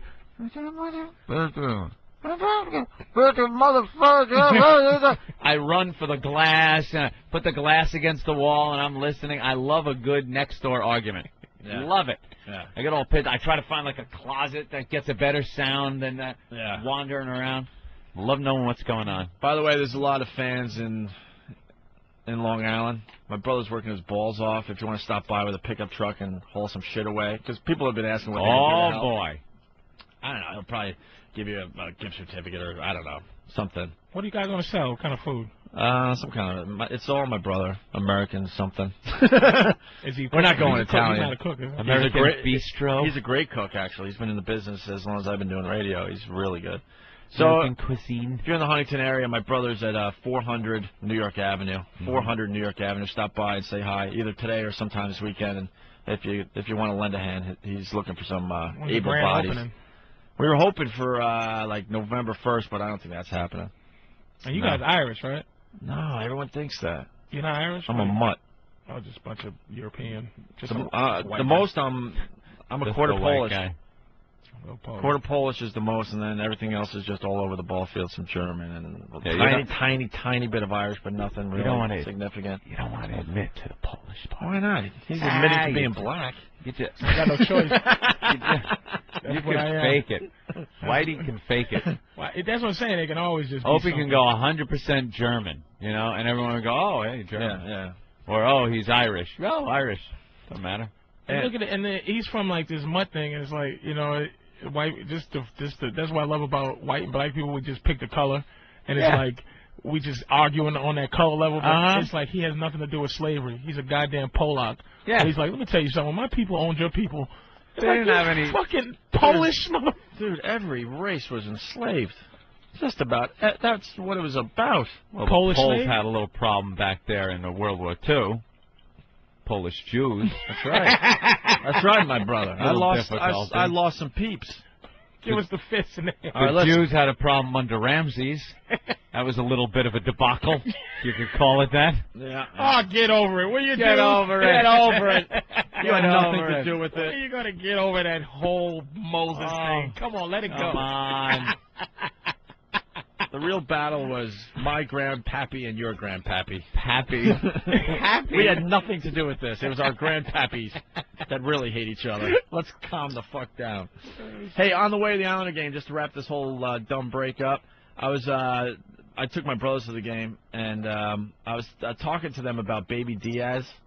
Right. Ronnie told that. Ronnie told an unbelievable story about Baby Diaz. Of course, Ron and Fez are on after us at 11 a.m. here on the East Coast. Hysterical program. And I retold the whole Baby Diaz thing, and they were laughing really hard because it was something that I found extremely, extremely funny. Ronnie, real quick, yesterday, I guess right at the end of their show, had a take on something that I had never heard before.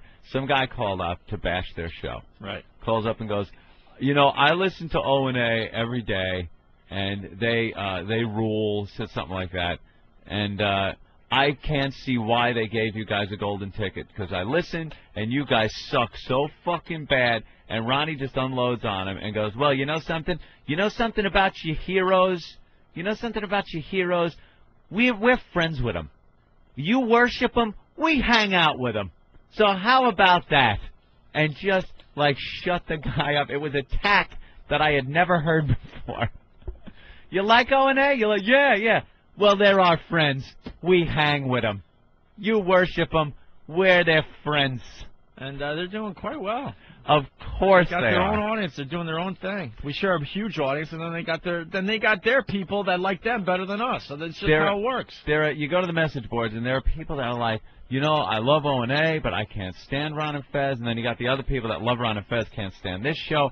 But for some reason, the people that get bashed the most are the people that can really just sit down and enjoy both shows and the differences. Right. Like they had a whole thing on the differences between O&A and Ron and Fez. And instead of just talking about the differences, it's like, well, O&A suck because they don't do this, or Ron and Fez blow because they don't do this. Yeah. Not just looking that the two shows are completely different, which is a great thing. Mm-hmm. If you have two shows on the same channel, you don't want the same fucking show twice.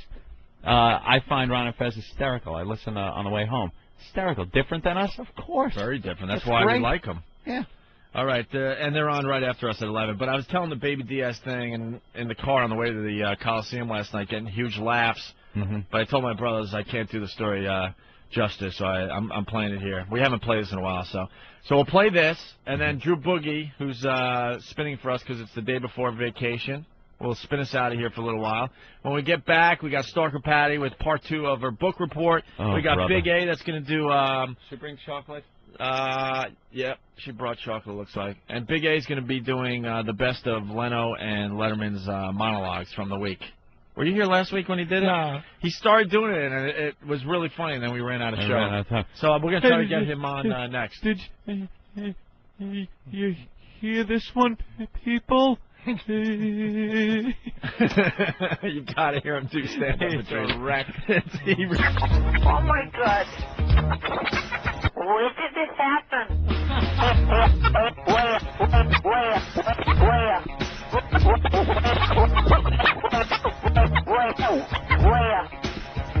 Give it up for Drew Boogie, everyone. Spinning for us today, the day before vacation. Now we're going to have to play Bill's Dead. You know that, right? We'll play Bill's Dead into the next break. Patrice O'Neill in studio, patriceo'neill.com. And I forgot you used to write for the WWF and the WWE, right? Yeah, man. Flew on the private jets with Vince McMahon and all that. Genius 2 days. I love you were 2 days? I got fired quick, man. Why? Because that thing is a cult. Like, it's like you got to do it their way or the highway. And I just said, you know what? At some point, I'm going to be on the highway anyway, so let me just go now. Yeah. Thank you very much for this 2 days, man. It was genius. You're fired. Yeah. It was like winning some type of lottery. It was like winning some type of thing. You know, the things you guys have when you come sit in the studio. That's what it was. I took it like that. Stephanie was like, you know, listen, you have to get up, you have to go to their house and write, and you have to get up and. Yeah, that wasn't you. We love the McMahons. We've had a great relationship with the whole family over the years. No, Vince McMahon's one of the. I'm telling you, I met 3 people in my life, man, and that dude was like, just seeing him operate was great, and it was like, thanks. He's scary, right? It was like, you know what, for him to have a strange black dude in his house in Stanford without a hello, Patrice. He knew who I was and all that stuff. Patrice O'Neill. And then go in the kitchen and Linda's in there like, I hear you. Would you like some some apple juice and some and this? And I'm like, yes, Miss McMahon. And he's like, all right, Patrice, we'll sit down, and we just start writing stuff for the Arab character, and like I was in there, and the Arab character. I remember I said he was like, listen, I hope I can't wear. Do we have to wear these turbans? Because my family said they're desecrating. And McMahon's like, you're gonna wear the fucking turbans? He's gonna put on those goddamn. It was him and D'Lo Brown. You and D'Lo gonna put on those fucking turbans? I don't give a shit about desecration. And it was like this little white kid that ran around who was like the head guy or something, and all the wrestlers who didn't have a thing. Like there was some echelon guys like. You know, like The Rock and The Undertaker. Be careful, we got The Rock listening in right now. Right, but it's some guys who we're about to go to The Rock. Who did not have to, who doesn't have to answer to the writer. But there was some guys you could see, even me when I was there, when they said, okay, he doesn't look like a wrestler, he's kind of fat, this guy must be just a big fat writer. So it would be like guys like who was just hanging around without a point to be there, and it's like they would go, "Hey man, how you doing? Thinking got any good ideas for me?" Yeah. I'm like, "Yeah, man. Listen, you know, maybe you can hold 2 pickle jars and be hamburger man." I was trying to be helpful and shit, but it was just like, you know, you just sit there. It was like I had to get out of there.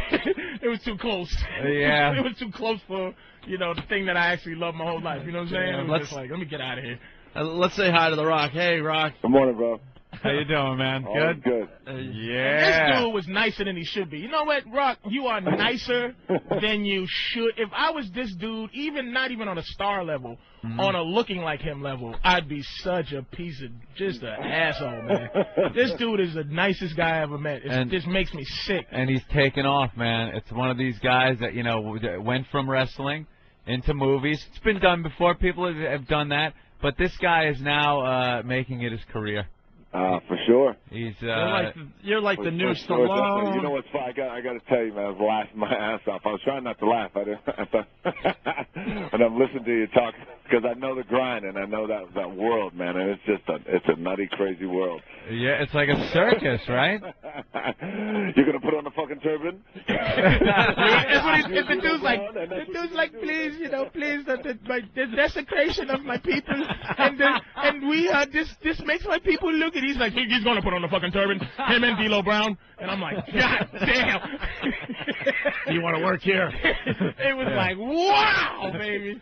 I was really blinking slow when I was doing that, man. And I met this dude back then. He's like, hey, man, how you doing? You know, Rock's like, how you doing? And I'm just like, why is this guy not a dick? Like, this is just, like, because you want to be able to go, man, the Rock's a dick. But he's just not. And I'm sitting, and Jericho. Like, dudes are just ridiculously Chris Jericho, cool. Another really nice guy. It's ridiculous. Really nice guy. Yeah. He's an actor now, too, Rock. He quit. Yeah, I know, man. He's out there. He called me the other week. Jericho quit, too? He's done. He's done as well? Yeah. Called you the other week. What are you two just sitting back up laughing, going, dude, what about us, huh? We're in movies and shit. You guys are like the new SNL. You just hang out at SNL until you get the movie deal. Yeah, then you leave. And then you leave, and you're like, yes, freedom! Freedom! You become the biggest name. Big stars are pumping out of WWE. You gotta now. think the WWE guys are very jealous of guys like The Rock and Chris Jericho. And hey, we had McFoley in here the other day, and he was talking nice about you, Rock. He's a good dude, The man. author, I McFoley. can't believe it. It's crazy. There's another one comes out of there. You know, his character. You just think he's some bumpkin maniac. And the guy's got quite the head on his shoulder. He absolutely can write. Yeah. Oh, he's a smart guy. Yeah. And we told McFoley ever since like you left and he left, we were honest because we were big wrestling guys. I'm not watching as much. And I don't know what they're going to be able to do to get someone like me back, checking it out again. I think it went way too PC, and that really just took the whole edge out of the thing. Well, you saw the Arab dude. Did you see that? Oh man! After they really played the Arab dude. He came out with the beheading guys. And beheaded the Undertaker. All right, I didn't see that. Oh my! It was like right after the London bombings, I think that happened. But it was already in the can. It was already taped. Yeah. But you know why he's a star? Like, he's going to be a star. He's a star, and Jericho's going to be a star. Here's the thing. Because they have regular bodies. Like, they have athletic muscles. And, like, a guy like Batista cannot be a celebrity. So it's only going to be a few regular-shaped guys that can be a star. You can't make, like Snitsky or whatever. You can't make him a star because he's just too enormous. Yeah. So he'll always be like a background bodyguard. And there's no real huge action hero. Well, you laugh, but our buddy Patrice O'Neill should introduce you, Rock. That's his role in all movies. Yeah, and I don't even have muscles. It's just that I can act. Like evidently, you got to be able to act to be a background bodyguard too. Yeah. So you can't just, you know what I mean. But except for Kevin Nash. Kevin Nash is he's sneaking in movies. Yeah, Patrice knowing all the wrestling crap. We only have a few minutes with The Rock because he's now a big star. There were the days when he'd come and hang for hours. Now it's like hanging out, drinking. Now they're telling us, oh, you only got 7 minutes with The Rock. He's way too busy. Are you doing the whole circuit today, talking to a million radio stations and TV stations? I got a 2-hour tour. The 2-hour tour. The 2-hour gimmick tour. Yeah, every 7 minutes you got to make believe that you're fans of that particular show and you know the guys really well. You guys are doing great, a brilliant show. Keep it up. Yeah, right. The Rock's got the movie Doom coming out today. Doom. You ever play the game? Yeah, I was a big fan of the game. Well, first of all, I thought it was the first time I played it came out. I think in like 90 or 91. Yeah. And my buddy was like, "Dude, you got to play Doom." And I was like, "All right, we'll get the game." I thought it was on Sega because back then we were all playing Sega and PlayStation. They're like, "No, it's on the computer." I was like, "Well, fuck, I don't even know how to turn a computer on." So then after that, I started playing it. It was cool, man. Yeah, that's a game that's evolved from just what was it, like flat brick walls, and you're kind of going around corners and shooting stuff. And now the game, the last one that came out, just looks amazing. And great storyline, really creepy. How does that translate into the movie? Very well. We kept it very, very loyal to the video game. And, it's that unapologetic approach that the video game had with its blood and its gut and its gore, and that's what we did. That's great, because I like the scary shit in those games, like you're walking around, the music's eerie, you come around the corner, and boom, there's something there that just scares the shit out of you. That's exactly what you get in the movie. That's great. And you get to work with some of those fun, unique weapons. Oh, yeah, of course. Like the BFG? Yeah. The big fucking gun. Big fucking gun, Daddy. The BFG. And the chainsaw? Chainsaw's in there. Pinky Demon's in there. The Baron, the Imp, everybody's in there. One thing I really liked from the trailer I saw was the fact that they kind of incorporate that first-person shooter view in on a few of your kills. Oh, yeah. Yeah, I mean, that's a scene that's just, it blows you away. Yeah. It's awesome. It's awesome. Yeah, you get to see him go at one of those creatures with a chainsaw. It's pretty nice. It's exactly what Doom should be. Yeah. Like made into a movie, yeah. Did you go into hell and everything? That whole hell? The portal, yeah. All the that stuff. And all the demons are from hell. Hey, Rock, at this point, do you have just scripts piled up all the way to the ceiling? I got a lot, man. We filmed Doom. I filmed Doom over in Prague. We started last October, and I've been working since. I'm going to take a break as soon as Doom comes out. How many other movies you got out there that are coming out? I got 2 others coming out next year. One called Gridiron Gang, and another one called Southland Tales. You guys will love. I'll give you the log line on this. Is Sarah Michelle Gellar, who plays a porn star, is my girlfriend. Very nice. But it gets better because Mandy Moore is my wife.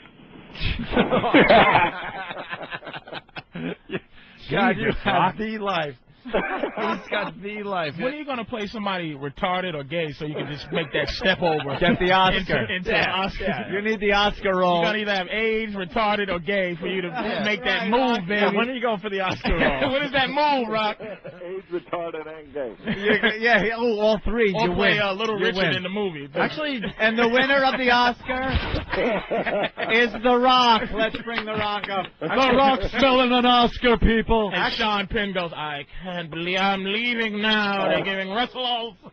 Hold on a second, though. Eric just handed me a note, and he's correct. The Rock was gay and be cool, right? Oh, that's right. But that was a fun gay. He has to be like a gay guy going through some pain. A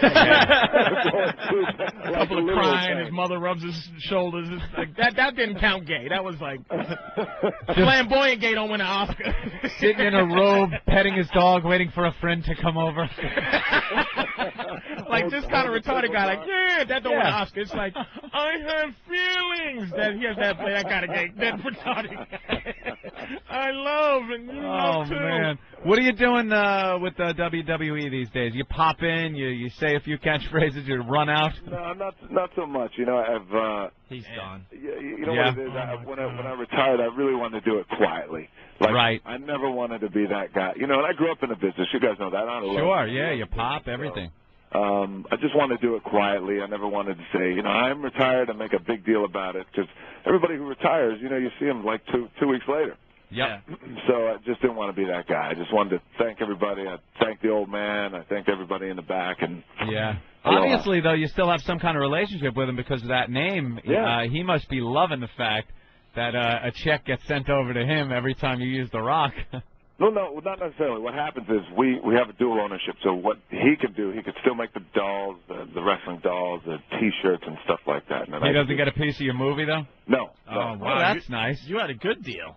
It's the best. So if you went to Dwayne Johnson, would that be like a dick move if you did that? No, it wouldn't be a dick move. I mean, he'd understand it, but I mean, what's happened now, it's kind of naturally taken a life of its own on, where everybody just refers to me as Dwayne The Rock Johnson.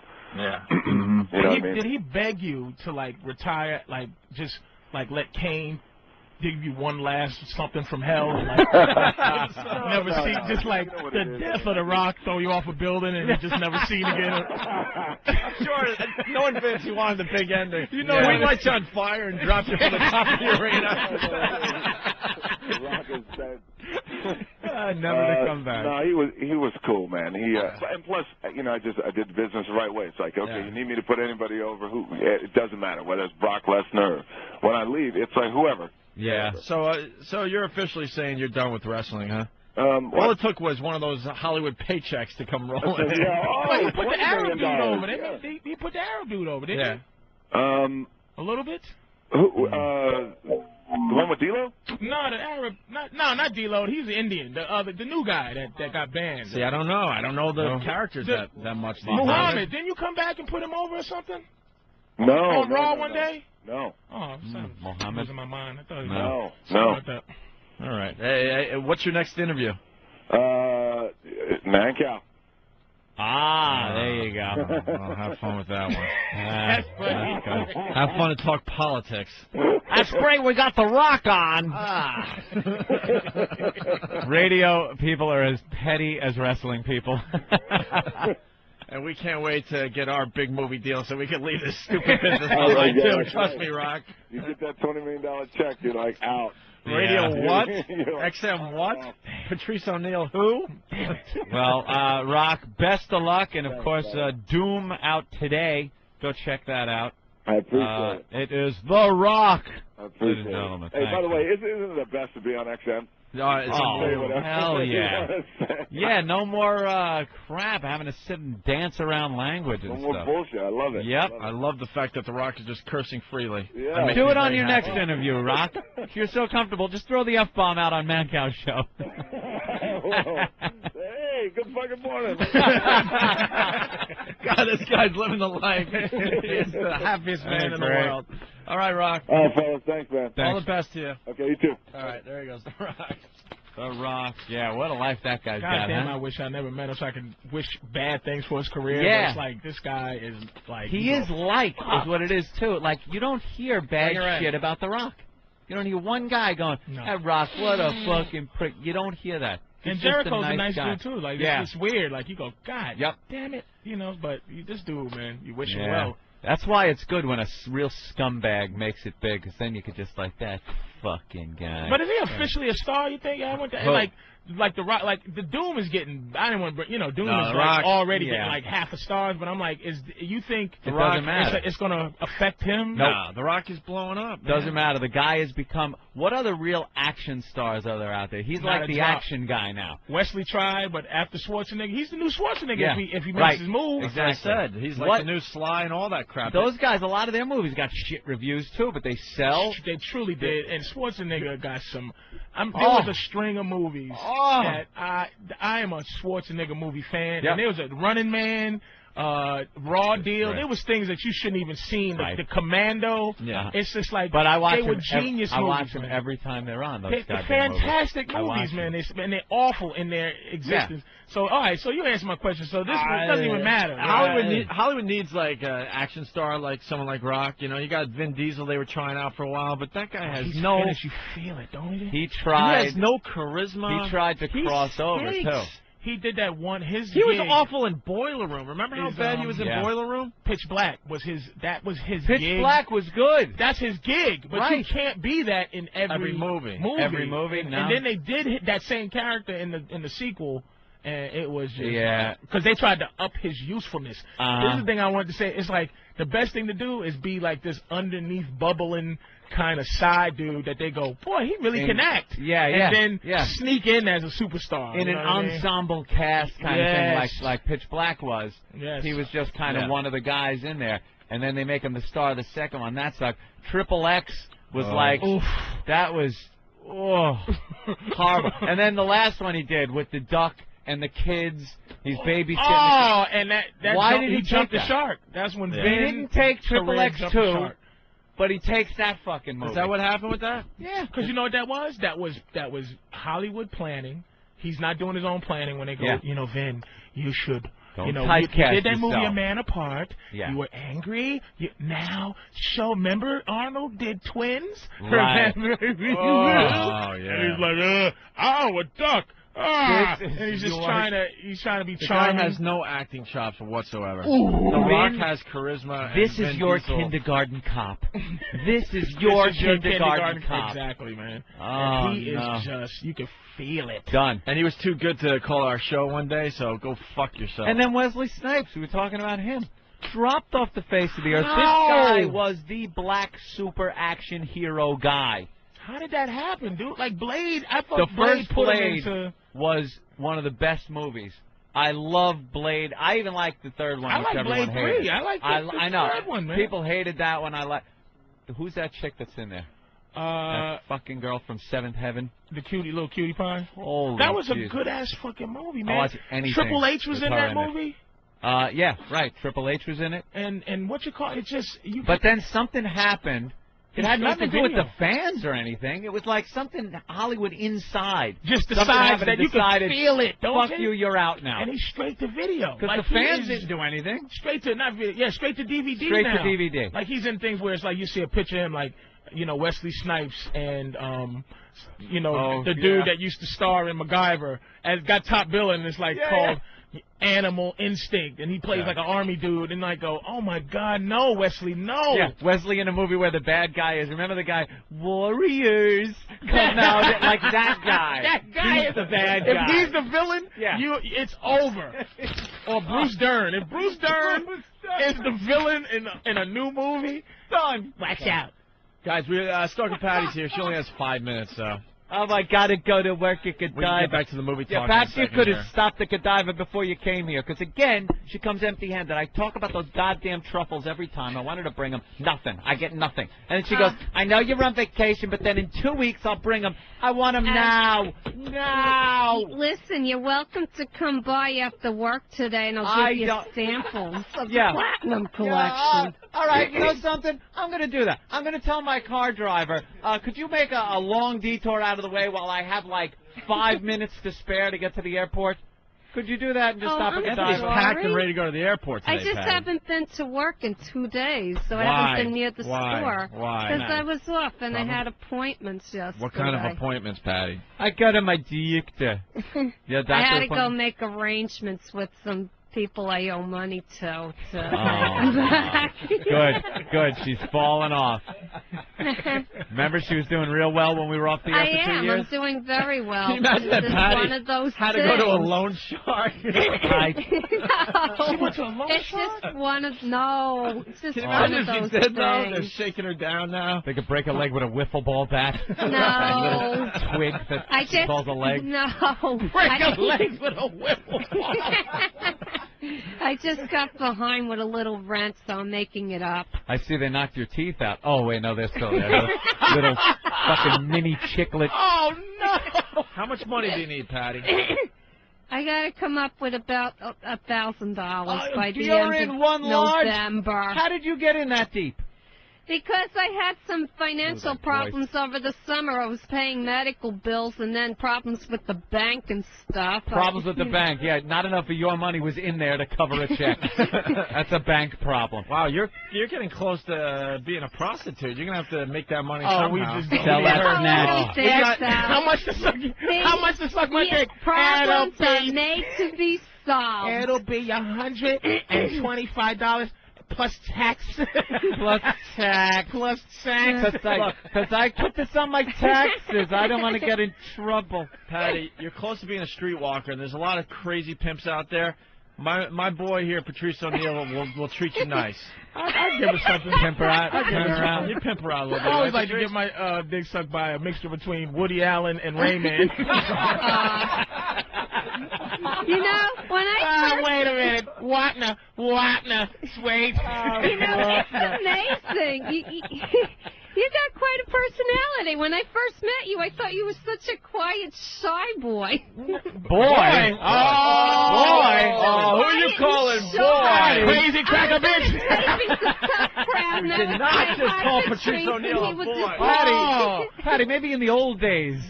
That's called autistic racism. Why, yeah. No, nigga. No. Boy. You're fucking Tourette's. Nigga, just blurting it out. Boy. I used to see him after a taping of Tough Crowd, and I'd very shyly say hello, and he'd go, "Oh, hi." Well, I was trying to be nice because I know. It's like she's one of these people you just don't be mean to. He offered me some fried chicken. Well, like when you see him outside the Thanks for damn telling thing, me and now, you're just like, Patrice. hey, and it's like, how you doing? Beat up on her? How you doing, Yeah. creepy? It's like, Yeah. I like the little Beat up Ricardo, on her. Laverne, and Shirley. You just go, God. You're like, hey, yeah, how you hey, doing? how you doing? Let me go to the phone real fast, because who the fuck might have something on Patty owing money? Oh. Who the fuck? Boys. What's up? Who the Hey, fuck? man. Hey, I'm thinking, Patty's got trouble with the bank my ass if she's gambling junkets to Atlantic City. Yep. I don't go there that much.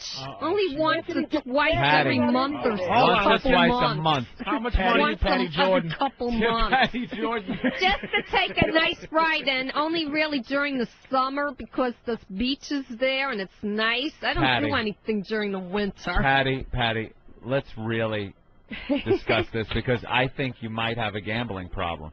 If you're gambling at all and you're $1,000 in debt, that's a problem. You should not be gambling. I don't really do that much. I go Not to even the that beach. much. No, not that much. That is what you use as a disposable income for gambling, not money that you need to pay bills. How much do you blow in Atlantic City that you could have paid that $1,000 bill?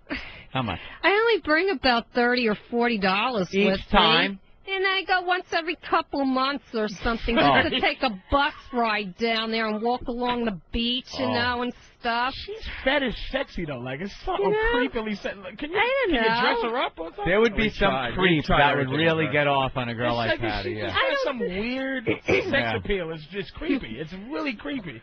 Like necrophilia. Know why? What's necrophilia again? I don't remember what that means. Dead bodies, but just sexy for a dead body. What? You could smell the virgin in her. That's why.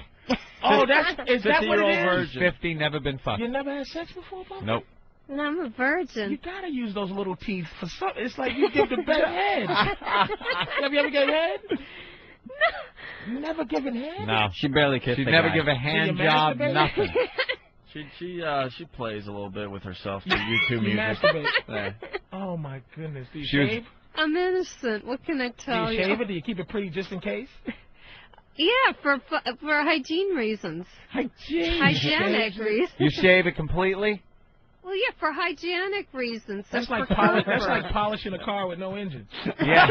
That's exactly what she does. An old classic, a Packard. It's like 50 years old, never been driven. At the end with the forearm and then go. Yeah. You give it one the- last. Yeah, that's my girl. Never drove her, 0 miles. Yes, I am. Have you done? What's the dirtiest The thing you only ever did? reason why I'm one is because, I don't know, safety maybe. I don't want diseases But and you're AIDS 50 years and old. stuff. and There weren't you're a mess. diseases. It's And like, I you know want what? to save that for Patrice, someone I AIDS is not love. so bad. Patrice, religion got to her. Yep. Catholic. Well, when I was young. Religion About got 20 to years Patty, ago, and 30 we can't years get ago. out. We can't get it out of her. Have you fucking skull. ever had an orgasm? No. Not even by mistake. No, she has. You once talked about it on the show. Yeah, but it's have had embarrassing. See, everything's embarrassing. Sex is dirty. dirty. It's not dirty. It's just something, Do you dream about being taken? taken. What do you mean having... Like someone having sex with you and it's not your fault. Like taken against your A will. couple of dreams I've had, but only she has rape before fantasies. that time of the month. And What's the dream like? Yeah. You left the door open, the window. What happens?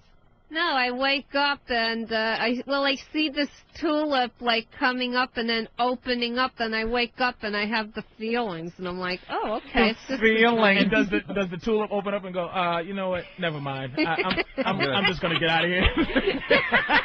The tulip opens up. The tulip said, look, I had too much to drink. Never mind, bitch. The tulip doesn't say anything. She can't even have. She's got to have these vague, like, symbolism dreams. It can't just be a fat cock coming at her. It's got to be a beautiful tulip. I dreamed of having sex with the Edge, or going The out Edge going from you with the- too? Yeah, because that's my celebrity crush. Would you give it up to anybody? Like, who would you just say, you know what, I'm losing my virginity right now? Somebody I love? Somebody you would just say, fuck it, I'm popping him. No, not a stranger. Patty, I'm just you saying, don't. like a guy like Edge, like If The I, Edge. yeah, well, if I go out with the person long enough, maybe after about Patty, 6 months, Patty, then you're not you have 18. that. You have no time rules. Yeah. You got to give it up quick. Oh, I read a couple chapters in this book where there were 70-year-olds doing it, and with guys so much younger, and they were more fulfilled at their age than a 25-year-old. At 70, bullshit. And it wasn't That's a 70-year-old bullshit. virgin. Well, this one was a dancer, and she was 71 and looked 45. That looks like That something doesn't like make her me. look better. It's like, hey, she's 112. She looks 82. Yeah. She looks 45. Is still a mess. Got them lips Well, hanging down. And you're 50? Yeah, do I look it? You know you don't. Maybe. No, maybe, she doesn't look 50. No, She doesn't. You Maybe gotta give her sex that. Because I actually take care Put of some myself. mileage on you. on you. I'm only 18. Times what?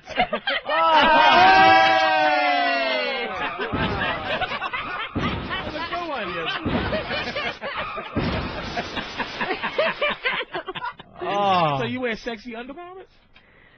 Oh, sometimes I do. I would like to. I would. Oh, I bet you pull your drawers way up to your titties. No, Oh, I yeah. don't. I bet you have giant drawers. No, Yep. I Let me see don't. just the top. What are your panties Show like? the top. Show the I top. have old-fashioned cotton ones on. Let's see, Patty. Just show your just panties. Show the top. Just show the top. Let's see how bad these all look. right. Look, right Just here. unbutton that. Oh, flat stomach. See, that's it. Wait a minute. Yeah, pull your pants down. Let's see. Jesus. Look how loose they are. Patty, shaved and I know. Patty, yeah. pull your pants down. You've shown us everything. show your by this panties. point. Jesus. Let me see I don't the wanna- panties. We don't want to see your crotch today. See the Good. panties. All right, there's her panties. And pull your That's shirt very up a little bit. sparkle. Let me see the booty. Let me just see the booty. It's not bad. Good God! Why isn't somebody pumping Patty? She does. That's you know, 50-year-old At ass. least I don't have to worry about finding a boyfriend, I guess. I don't know. Jimmy thinks she has a nice ass. Dude, she got a little pumpkin. For 50 Take years care of old. yourself and eat a vegetarian diet, and you don't take drugs and you don't So smoke. you just That's don't the do secret. anything that I do. Just, yeah. Just lay But there. you've been doing that for 50 years. And you do a lot of walking and exercising. I Yeah.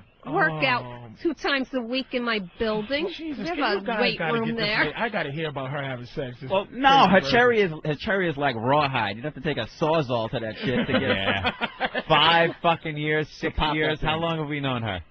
Oh God. And we've been She goes way trying back. every time to get her I laid. don't- She It's made just cookies ain't for us happening. one day, and she's been around ever since. Ain't happening. Has someone ever gave you head?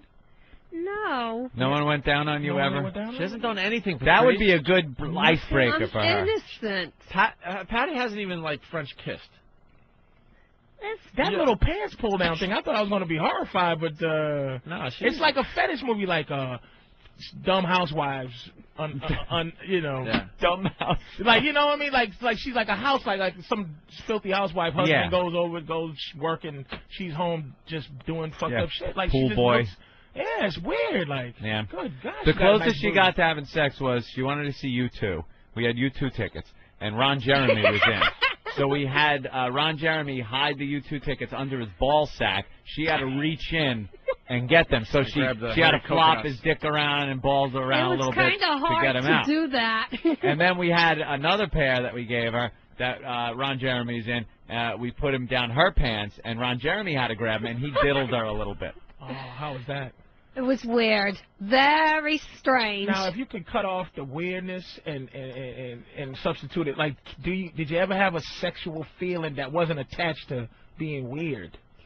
Like, did you ever just let it go and go, oh, that felt kind of good? Good question. Well, what's that? That. The question I need. Question he just oh asked. my God. Well, I don't know. At night when I'm sleeping, it can be relaxing. It can be There's relaxing. no way Yeah. somebody can't talk their way into Anthony. some messy drawers. I don't know. Maybe This with is what some we need to do chloroform. with Patty. Yeah. It's so obvious now. We need to get a hypnotist. and hypnotize There's so many people that want to. There's so many people that want to hypnotize you and lie to all that shit. We don't go there, right? Because it's all bullshit. They come in here, they hypnotize people, put on their little show, and it's bullshit. No, fake. a real hypnotist, like a guy that takes it very seriously and gets shit done. You're still skeptical. That's Always. okay. But put her under and see if we can bring her back into her child. I'm telling you, we'd find some weird shit out. I'm telling you. Was your touch funny, you think? What? Was your touch funny? When you were growing up, were you ever touched as a child? Not that I remember. See? Damn it. See, here's her background real quick. She was born of a woman of questionable morality and a stockbroker guy. The woman of questionable... Trick. She was a trick. Could have been. Trick baby. Yeah. She's born. She's an infant. The mother brings her as an infant in a little basket into a diner, puts her on the counter, and fucking leaves. So now Patty gets brought to the New York Foundling Center, like one of the little rascals. One of those things. She got touched. I had a girlfriend that went to it when she was a kid. Went to she got touched funny by the security. Like, remember that movie with Kevin Bacon was the Rounders, maybe? No, that was the poker one. That was the one where Brad Pitt's in that. Brad Pitt, they play the gangsters, and Brad Pitt's the lawyer. And when they're kids, they get sent to jail and all get That's fucked. who got her, is a security guard, somebody at the place that she went in. It's very simple. And she blocked that out. So she grows up. She grows up in the Foundling Center and foster homes, and then she gets put with her foster parents at what age? I was almost 2. Almost 2, and they are like Methuselah. Old. They're ancient people. If Patty's mom was alive today, she'd be over 100. Over 100 years old. Right? My foster mother was born in 06. My foster father was born in 03. So they're real religious Catholics, and they raise her and just beat her with the Bible, and the sex is bad, and she grew up in this atmosphere, abandoned by her mother.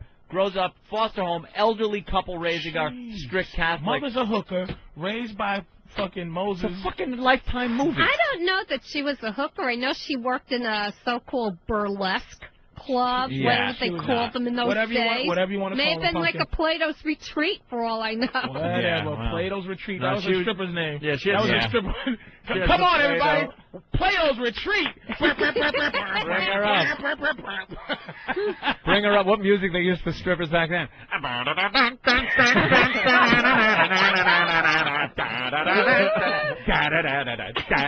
It's Plato's Retreat, everybody. Don't forget to tip your maitre d's. Mr. and Mrs. North American, all the ships to sea. Flash! There's a hooker coming. And remember, loose lips sink ships. Let's bring up our next act. Oh, look at it long list. Don't worry about it, baby. I had problems too. I don't know my. It looks like we all got our crosses to bear. It looks like she really wants to have fun sexually, and but there's still something just blocking her from just going for it. And she enjoyed how much sexual, like she enjoyed somebody going. She was all nervous, and she's like, "Wow, she's like happy. That little booty?" Yeah. She's happy when people look, and then she goes, "I take care of myself." And she's very proud like that. But when it comes to sex, boom, the breaker switch, slam, goes right off. If you're a real hypnotist, get a hold of Ben so we can get this done. We're looking for the real deal. Come on, Patrice, you're smooth. You can break that in. And we'll see what we can get done with Patty. I'm telling you. I'm telling you. I know that, like, I could talk Patty into doing something. Yeah? I'm just genius like that. That's smooth? Not now, but just, hey, Patty, let me.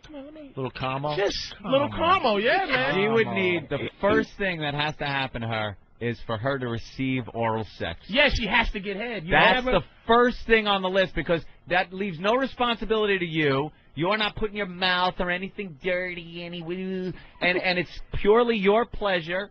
And we got a guy that's willing to do it, and he'll give you $1,000, the $1,000 you need. The $1,000 you need to pay your bills, so the loan shark doesn't get you. Big Al, the trucker. Hey, how you doing, boys? You're willing to go down on Patty for $1,000? Yeah. Patty. Yes, I'll do it. Dude, she looks Come on, good, Patty. man. What do you think? He'll give you $1,000 if he can go down on you. Come on, Patty. Do you know what go down on you means? Yeah. Have you ever turned it? Have you ever turned it down, Patty?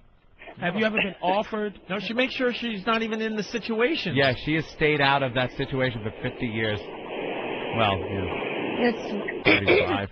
You would have to hypnotize me that I go under, that I'm not even aware that it's happening. What are you talking like drugs? Has she showed you her? Oh, yeah, we've seen everything. Yeah. And she just never let anybody that was willing to just take a little index, middle finger rub nothing. down and just do this. We did put a remote control vibrator right on her. It doesn't do too much though. Wait, do we have that? Oh, you have to go to work today, right? Yeah, I have to open the store. Well, are you late now? Well, I got to be there by 9:30.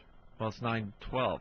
Yeah. I guess we're not going to do the book report. You're going to have to come back and do that. I sure will. I'll bring some stuff. Bring some goddamn truffles. No problem, Anthony. You, Patty. I promise you. Really fast. Christy, I'm sorry to make you wait. That's okay. Have you been listening to this crazy conversation? I have, and I will say it's crazy. Oh, you're into it? No. Why not? Uh-uh. This is Christy, who got kicked off The Apprentice last night. Yeah, well, Patty, we've known Patty for many years, so we can talk openly like this with her. Good. I'm glad you guys have that relationship. Are you in shock by the talk? No, not by the talk. No. What are you shocked by? The cursing? No, not even the cursing. Nothing. She's just corporate. She just has to say Yeah. You're very corporate. Yeah, that's her rules. Oh, this is shocking, but she got... Behind closed doors, you're probably wild, just like everybody. But you have this image that you have to portray out little there. corporate chocha's moving because she's. We understand. Corporate women are always dirty because they have to be phony all day long. And Hey, I'm not phony. I No. think you've watched by the show, and I'm far from phony. She's far from phony, Patrice. Do you watch The Apprentice? I've seen it once in my life with that horrible hair that what is his name? Donald Trump. That dumb hair. You know what? He loves that you're at least talking about him. That you even mentioned his hair. He loves it. Oh, we understand that. We understand what he's all about. I didn't see. She's sexy this morning. Yeah, she's very cute. Very cute. And you got fired last night. I'm trying to remember what the deal was. You guys had to construct a float or something? We did. And to promote a new movie called, what, Zathura? That's what Jen M called it, but it's really Zathura. Zathura? Yes. Oh, okay. Zathura. So why did you get kicked off last night, in your opinion? I think I definitely come across very strong-willed, strong-minded. I definitely voice my opinions. But isn't that good? You know, it is a good thing. It's worked for me thus far, and excuse me, and I'm not going to change anything. So it was a shock for me. When I was fired, it was a total shock. And to have someone else say that I personally don't think should have stayed, I definitely think I'm better than Jen M. That was tough. Yeah. But she's still there, and you're... And I'm not. And you're gone. You had to take the lonely cab ride home. There you go. Icy. She looks focused. I'm looking at Patrice is taking a look at your picture, and he says you look very icy, very focused. Yeah, she got something. She got something to prove. I like her.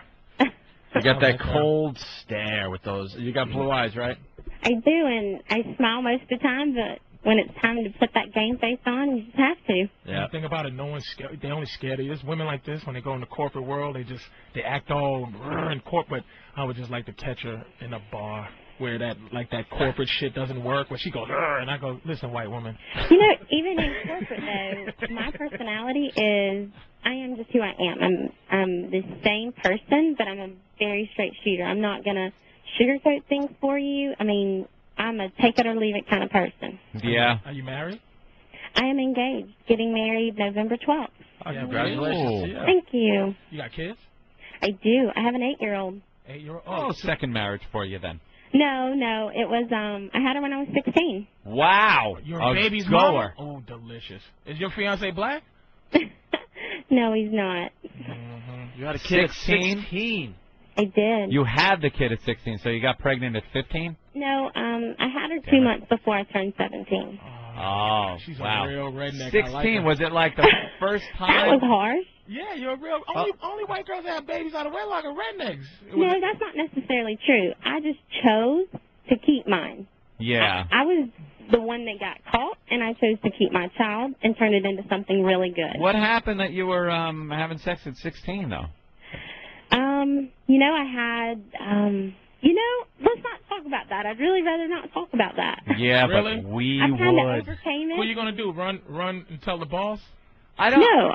I don't need details or anything like that. I'm just saying, is there... Honestly, I think it's a matter of when you're dating someone, and this guy was, 4 years older than me, and he was an athlete, and it was just that whole experience that you go through, and I wish obviously I would have said no, and I would tell the girls out there now to say no. And don't do that. I would. No, that's understandable. But it turned out to be something so good for me because she is what drove me to my success. Yeah, you see the guy anymore? Is he involved in your life? He doesn't live around here. He's actually in Iraq and been there for a while fighting the war. And we have a good relationship. And when he comes into town, he sees her, and he appreciates my fiance and tells my fiance all the time, "Thanks for doing a good job with her." And it's just a really good, respectful relationship. Oh, that's good that it ended out up like that then. Mm-hmm. All right. And what do you do now? Right now, I am in the process of buying a cornerstone building in my historic district of my downtown city, and buying a restaurant called Seabones. It's seafood, and putting in a paint-your-own pottery studio. You from money? From a little bit of money, a little family money, maybe? No way. I've never wanted for anything. Yeah. Yeah, she comes from money. No way. There's Why? No. She definitely comes from money. She had that baby at 16. Nobody's nobody's white parents who are rich are going to let that happen. They do. My parents, you know what? Yeah. That's what's so awesome about my parents is because they were mature enough and strong enough to say, you know what? If this is what you choose to do, you move forward. You have this child. We will give you and her the life we've continued to give you, and we're going to help you. But my father said, you're going to lose respect to people, and you're going to have to bust your butt to get it back. They didn't send you off to some place to have the baby and tell all the neighbors that she's just at boarding school. They whited out her part of the will. No, they really didn't, and I was a great example to my community. I mean, I stood up, and I took responsibility. Yeah. I did. Yep. I hear you. All right. Well, that's actually a pretty good way the story could have ended up. Because it could have ended worse, right, Opie? That's my partner, Opie. Opie, we call him Opie the asshole sometimes here on the Opie and Anthony show. Works out very well. So so you're buying things? That's good. Real estate, a restaurant. I'm also going to be working with a company called Go Smile. Yeah, what is that? It is a smile beauty company. Mm-hmm. You can go to GoSmile.com. Okay. And what do they do? And it's a teeth whitening system. Oh, that's good. People like that. That's kind of taken off these days. Well, see, you sound like you're doing pretty good even without making it through to the end of The Apprentice. I am. I'm doing well. Yeah, it would have been nice to make it through, though, but you going to watch the show? Do you think you know who's going to win? I have the people in my mind that I would like to see win it. Yeah. I wouldn't watch. I'd be so dejected and pissed. No, I'm going to continue to watch. I have a lot of great friends on there. All right. Here's Donald Trump with his famous catchphrase. All right, let's hear what he said. The red button. Oh, okay, this one. Christy, you really got a tough edge, and you can cause a lot of problems. This is not a popularity contest, but you're just too difficult to work with. You're a distraction to the team. Christy, you're fired. Wow, that's just got to suck to hear, huh? Yeah, it does, but distraction. If you hear what Carolyn says, Christy is strong-minded, but she's not the reason they lost the past. Right. Still agreed with Carolyn. And then Jen M says, you know what? Christy got things done. So sometimes they want to get rid of the strong players, too. You know, maybe that's the way to look at it. You were one of the strong players. You were a threat, so they had to boot you. I like it said that way. That's good. Yeah. There you go. Well, why don't we leave on that high note? All right. Okay, great. Hey, Christy, thanks for being on the show today. Continued success to you. Thank you. And good luck. Thank you. Bye-bye. Take care. You hear the slam? Oh, I know. She is pissed. That was the most I could hear it in her voice. She did not want to be on that phone when she picked up the phone. Oh. Just because of what we were talking about with Patty, and she overheard it when she was on hold. Oh. And then it just went downhill. And oh, my God. You ever play the "You're a Filthy Whore" clip while I'm trying to conduct an interview? Oh, Jesus Christ. That just was shocking. Filthy whore! Oh, God. The Psycho Mark Filthy Whore clip. Oh, did she hear it? Of course she did. God, Go listen to the replay. But then it really went the down. silence of it, like, holy. That's what I was laughing at. Like, God damn. I tried talking over it, and all I covered was, I think, filthy. And she's just The such a whore corporate came out. phony. Is like she just should muscle right through. It's like they're so detached. You just would love to see them just to get her right. Hey, I showed restraint. Restraint? Well, because I was going to play it the second time. All right, you add that into your little email from Elo that you're going to get about this one. What? You're absolutely getting emailed from Elo. Why? We were just having fun. She knows it's all about having fun, right? Guys, I would say so. Guys, these apprentice interviews. This is a really big deal. Yeah, very big. We need these. You're a filthy. You're a filthy. Patrice just takes his headphones off, starts walking toward the door. Sometimes you got to just walk away, don't you? It's just like that's gonna help because it was so the silence of it. Like, where do you go? Like, and then Anthony's like, yeah. All right now, and then I just would have been like, all righty, well, yeah. I'd want to go if I were you. That's where he leaves me all the time, just going, yeah, well, But the thing that makes it is that people, like, if I'm on a show and they did that, man, if like, you would have a sense that the interview's going, how it's going, and if they did that, you go, man, I really did deserve that.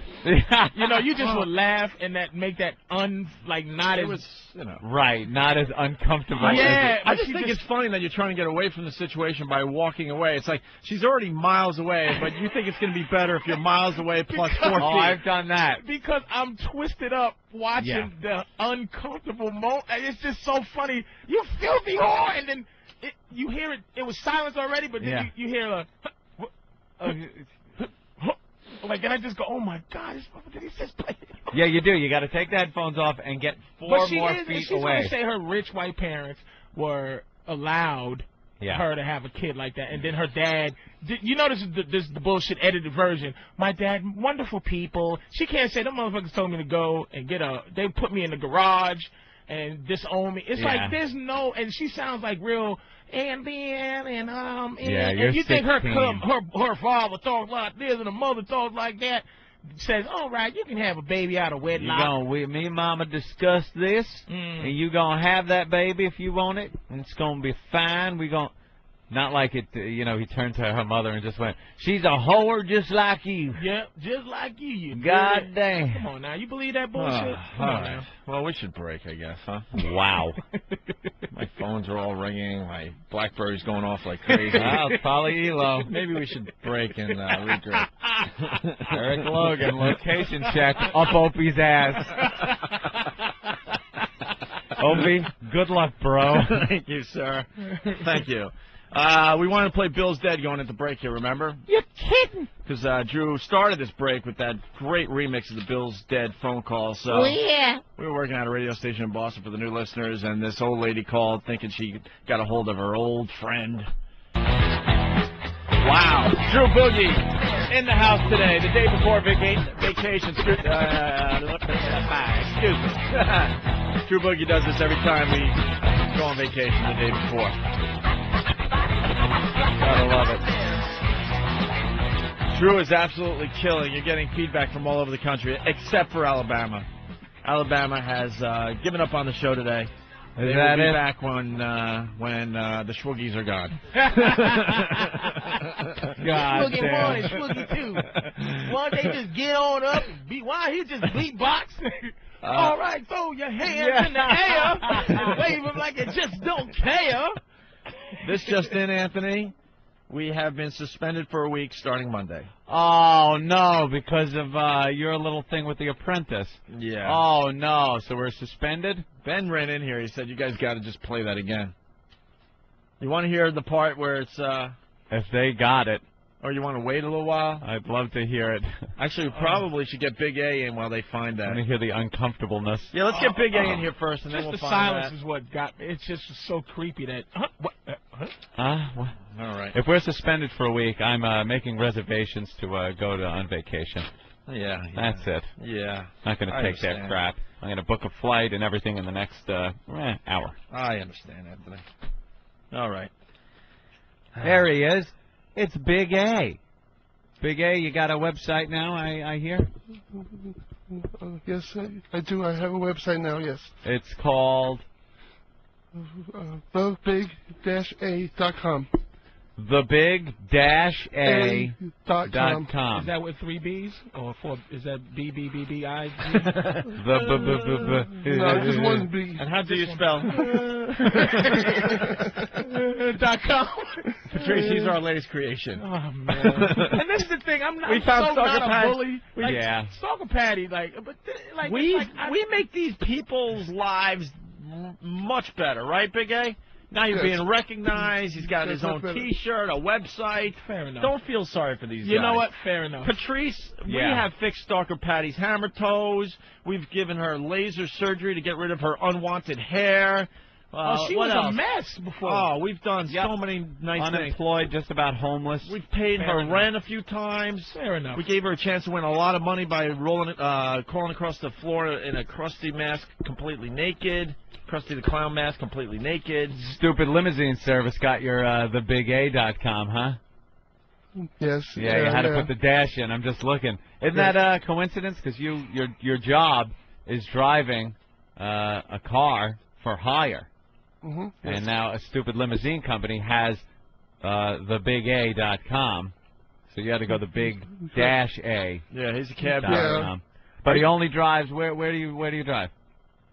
Well, I drive in the Bronx. I drive airports. Know what the problem with Big A's cab services, Anthony? What?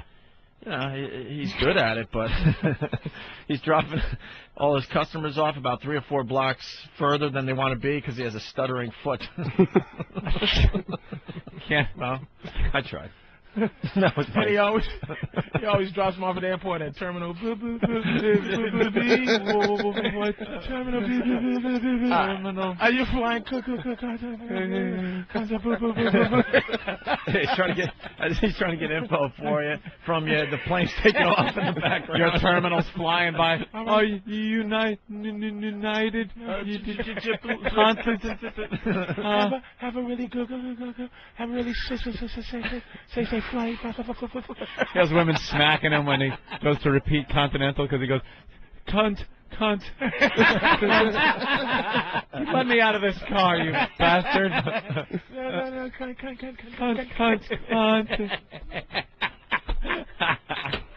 Well, Patrice, we tried this last week, and it was working very well, and then we ran out of show, so we're going to try it again. It might be the start of a new bit. We're not sure yet. We're still, trying it out. We're brave enough to try new things on this show. That's why we have a good show. The Big A, the lovable stuttering psychopath is his website, and then there's a picture of a hot chick on his menu page, but it's got his face on it. Oh, that's the Little Bo Peep, right? Little Bo Peep. We suggested that he goes as Little Bo Peep to the Halloween party. Well, something tells me he wouldn't look like that in a Little Bo Peep costume. Photos at the XM Studios is part of there he is. Wow. You're really not, I look at the pictures, you're really trying to economize on the bandwidth, aren't you? These things are compressed down to barely viewable. All right, next, let's see, it's a picture of Opie with Big A, Jimmy, me. There's No Filter Paul and his wife, who you're in love with, by the way. 2 pictures with Master Poe. Wow, this site is, this is going to be the next Google as far as traffic goes, I'm sure. All right. Stalker Patty, Big A through the years. Coming soon. If there's one thing I hate on a website, it's something you want to see, you click on it, and it says coming soon. Is that pictures of you as a kid? Yeah, my mother has to look them up, and I have to scan them, so it's coming real soon, I promise. Coming soon. Can we get you in a big diaper? Ugh. Why? Because a lot of people will check out Big A in a big diaper. You should have this. Get a baby picture of you, and then you today, but you're just wearing a diaper. It's Opie, it's not. I know I'm missing out some of these things. I'm late for some of these things, but he's not stuttering as much as is talking and it's like some type of whiny, low self-esteem. It's like almost afflicted with low self-esteem in the middle of like, I have a oh God, it comes out like that. No, website. You know what I mean? Like not but like no, it's not about the stuttering. It's about the like what is that? Like please don't hit me. What kind of condition is that? I don't know. Have you ever been diagnosed with anything? What's the name of that condition? No, I haven't. Why? I haven't. You never went like when you were getting beat up as a kid for going. Well, he's a big guy though. Potato puffs. He's got that retard strength, and he's big on top of it. What's the who's gonna mess with when him? you went out for quarterback in high school? Hike. Oh God. Who's gonna really mess with him? Seriously, he's scary looking, and he's big, and he's got retard but strength. I'm gonna tell you, somebody messed with him growing. You was messed with growing up, right? You had to be. Not really, no. Get out of here, no. man. Be honest. No. I got messed with growing up, man. I had to nobody teased you, nobody. Oh, tease me, yeah, but nobody. That's what I'm talking about. Tease. Oh, you think mess with like touch? Yeah. Jesus Christ, he meant touch funny as a kid. Yeah. I mean, people teased you as a kid. Of course, I mean everybody gets teased. Of course. Well, yeah, even regular motherfuckers. But did you get teased like badly? He had to. Yeah, so it had to be some kind of. What did your mother say? Don't worry, baby. They don't understand that you have what?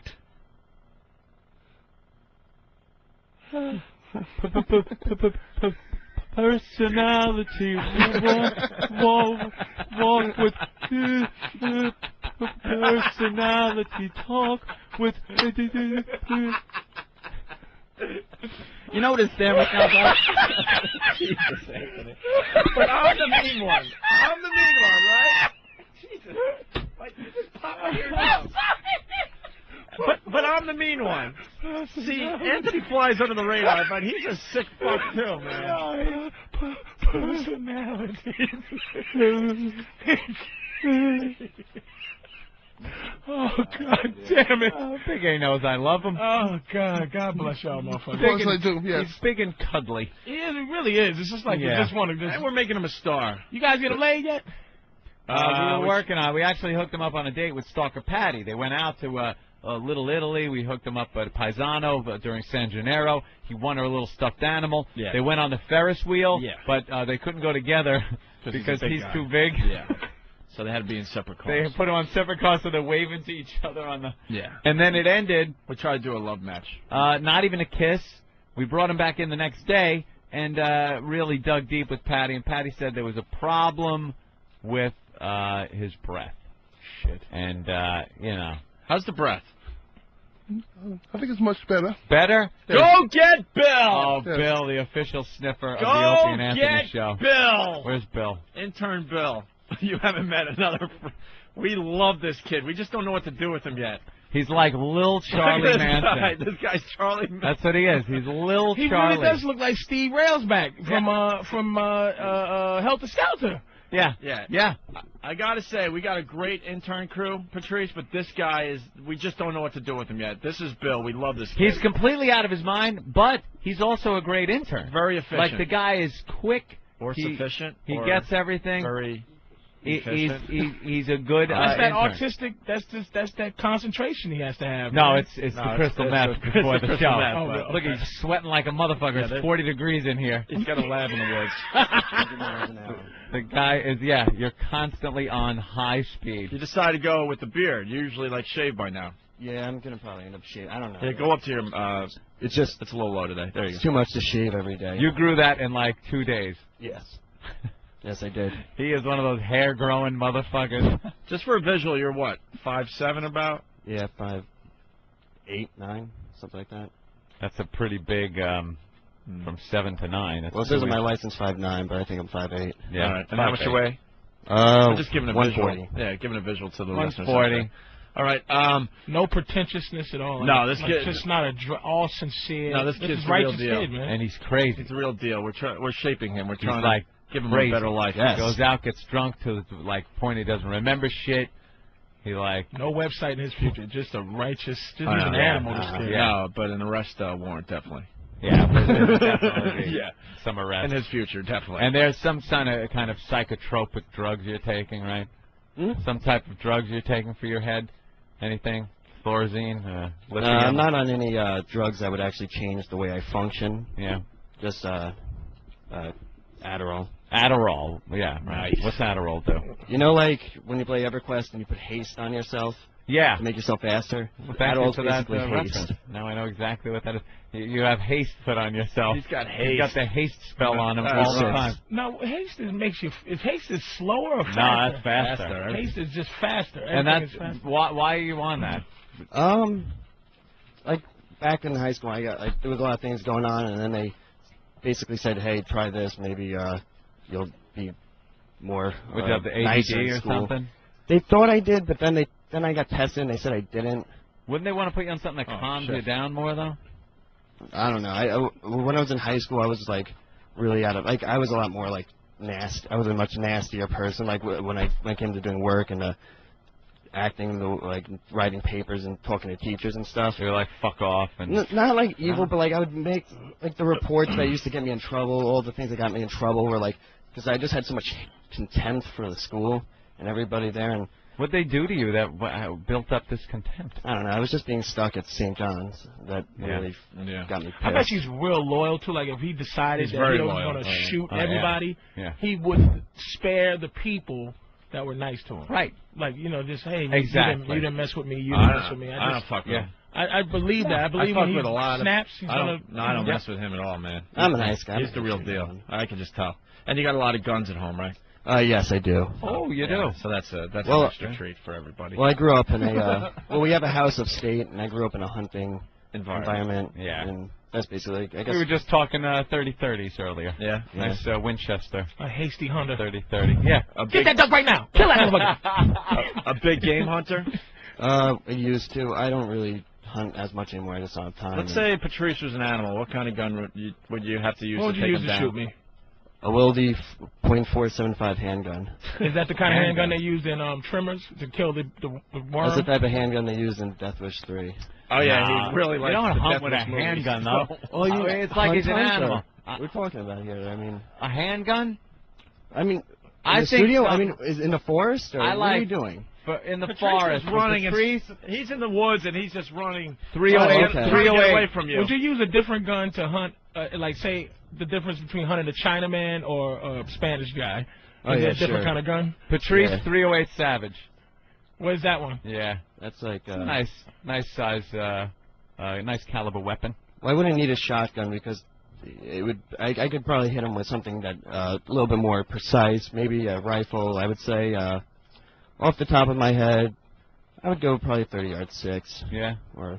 Now would you give me a head start? I'll give you a day and a half, boy. Could you track me? In a day and a half? Oh yeah. You could track me if I got a day and a half run. Oh yeah, your imprints in the mud and the bark of the tree where you scrape the tree. Scrape the tree? What is he itching his back on the fucking thing? He's really talking about how he hunts a bear. Would you follow my shit trails too? Jesus Christ. Oh yeah, this is Burger King. But you could really if you gave me a head start somewhere, you could find me in the woods, like a day and a half to 2 day head start. And actually, probably not. I mean, I don't. I think so because he'd have to survive for 2 days, Patrice. You wouldn't just be running. You would have to stop, set up some kind of camp, whether just to eat something or take a piss or a shit. Like, I wouldn't even know to do that. I would run. You just keep running until you fall down? Until I fell out for 2 days. Until I just fell. You gotta eat. You gotta find water. So if you're in familiar territory, you kind of know where the watering hole is. Oh, yeah. Me. That's why I just will keep. That'll be the call. The bird call. I be like, see that big red fucking Boston hat right in my crosshairs. Hear that echoey. It'll hunt me just like I am. Have a nigga call. That's a chicken, nigga. And I'll be drinking from the brook. Chicken, nigga. Wow. Oh, shit. All right. 2 days of hunting. So we got Bill the intern in here. And who could be hunted with a pellet gun, by the way. And we got Big A in here. And Stalker Patty went on a date with Big A, and the big complaint was that he had really bad breath. And Bill said, Oh, look, he's bumming. Yeah, is there any way that you'd be comfortable with maybe checking out his breath. No problem, anything. But we could. I mean, you don't have to get that close. Like, how can we do this? You No, want him to I'll- just no, talk? no, no. You want him to just talk into your face? Yeah, no problem. All right. Go ahead, Big A. Talk. Say something like, "Hey, how's?"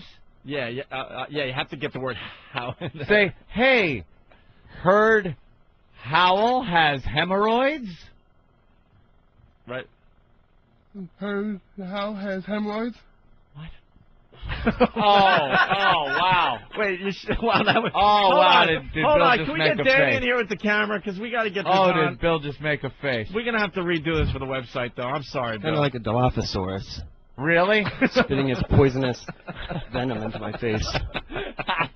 The face you made was priceless. We're going to have to do this again just because. Yeah, wait till the camera gets in here. But the line is, "Hey, heard Howell's hemorrhoid?"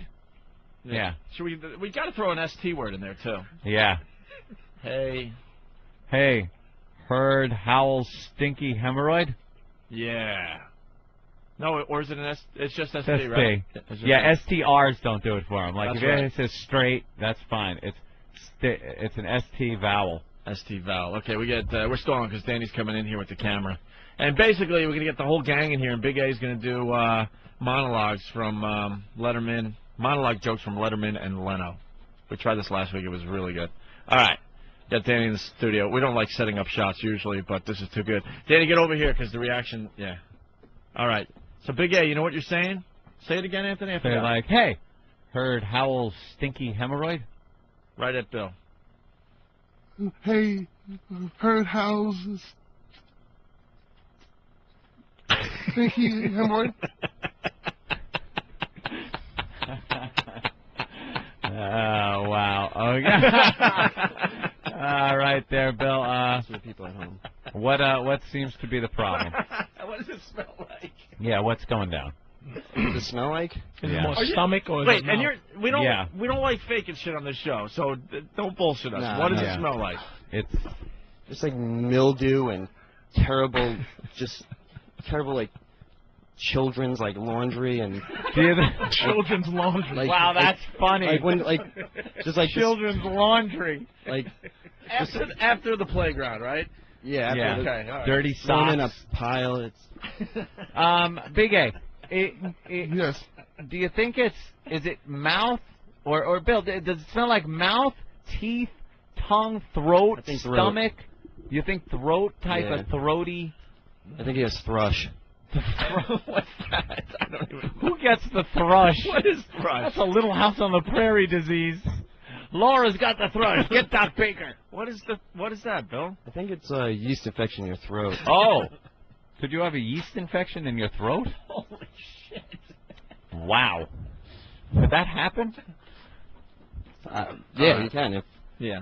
All right. All right, so Big A, I don't know, maybe have you had it checked out at all? Because it does seem to be the number one Not yet, complaint no. with you. Yeah, we're trying to make you better. We make you like, yeah. We knock people down on the show and then we make them better. We want you to be able to go out to events or date or something and talk to somebody and just, not have that issue that's going on with the, yeah. Do you have any benefits driving the cab? Yeah, Big A? do you get insurance? You Any got insurance? benefits? No benefits at all. Oh, he's never going to the dentist. Oh, that's going to cost. Did you eat breakfast today? No, I didn't. There you go. Oh, it's empty stomach. Empty that stomach. Empty stomach, the thing. nervous dry mouth, and the rotting gums. Well, you know something? You don't need benefits for a roll of certs. If worse comes to worse, certs. That just masks the problem, though. Yeah, but at least you're getting minty children's clothes. How about you? Children's laundry. How about you go see old Dr. Scope? Dr. Scope. All right, we have Dr. Scope right here in the studio. Why don't you He's been helping. Why don't you have a visit with old Dr. Scope? Why don't you go to the bathroom, take Danny with you, gargle with the scope as per instructions, and then, Bill, I'm sorry, one more time after scope. It should be better. Yeah. And see what a minty fresh corpse smells like. And as we do that, Kelly from Arizona. Uh-huh. Kelly? Yeah, thrush is a disease that horses get in their hooves. Yeah, I do remember that, but I think it is also something with the throat in a You human. hoof mouth motherfucker. No, hoof fucking. A blacksmith should nail something in your mouth.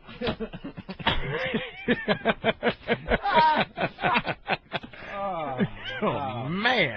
I seen his teeth on the website. You know, when he has that big smile, it looks like someone just jammed candy corn into his gums. That's what it looks like. All the colors and everything, like he's just collecting plaque from years. Yeah, it is a little odd. Oh boy.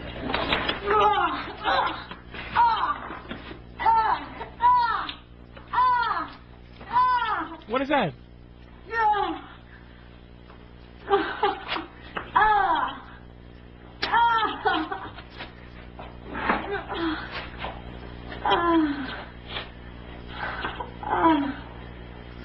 Yeah. Any guesses? You want to guess what that is? Any guesses? You know what? I've seen something like that on the internet once in my life. Oh, and the only sound that I've ever heard a woman make is she's getting fucked by a horse. Wow, Patrice, you are good. It was such a sound of not regular fucking. It was just like it was this fat girl and the pony just climbed up there. That's and it. She just wah, wah, He drives it home. And he was really ramming her, and she and she was on her tippy toes. Yeah. Was that? This is a real fat white bitch. Yep. Really up in a farm or something. About 3 feet of horse cock. Here's the question I got for you guys today. Sure. Who's being abused? The horse or the lady? The lady. The lady. The horse Yeah, I don't would care. say the lady. You can hear the front of his cock smacking the end of that cervix. Just driving it home. It was weird to watch, and I couldn't take my eyes off her. Couldn't. Just up and just. It was and fantastic. She was just on her, and I was just so jealous of the horse. Oh. I just would love to just hear that sound once in my life. Let's go to Nick in Jersey. Nick? The name of the disease is Coxsackie disease. All right. Punching out, taking the rear. Head. All right. No, what we could do is they're doing that in the bathroom. So Stalker Patty and Big A went on a date. And Steve made a promo about the whole thing. Let's play this really fast. We're not going to break. We'll come back in like a minute. For years, Andrew has waited for that special someone, a woman to spend his life with. I think it's very romantic, actually. A soulmate. Will you shut up? Patty has never experienced love I have self-control all the time. and is a boring dipshit. I like doing puzzles and things from the paper, like all the crossword puzzles, the math puzzles, and the post. What if someone you couldn't stand You have no sexuality. was the only someone for you? I think she's very beautiful. Witness the romance between a stammering maniac with chronic halitosis There's a slight breath problem. and a cliche-slinging bag lady. A wild and crazy evening. No matter what she says, after she says it, I want her killed. He has fun on the Ferris wheel. I was too big and it wouldn't balance both of us. Wow. But what happens after the love is gone? You know, just want to be, friends. Fuck you, bitch. Why can't we be more than friends? I can't. I'm sorry. What are you doing?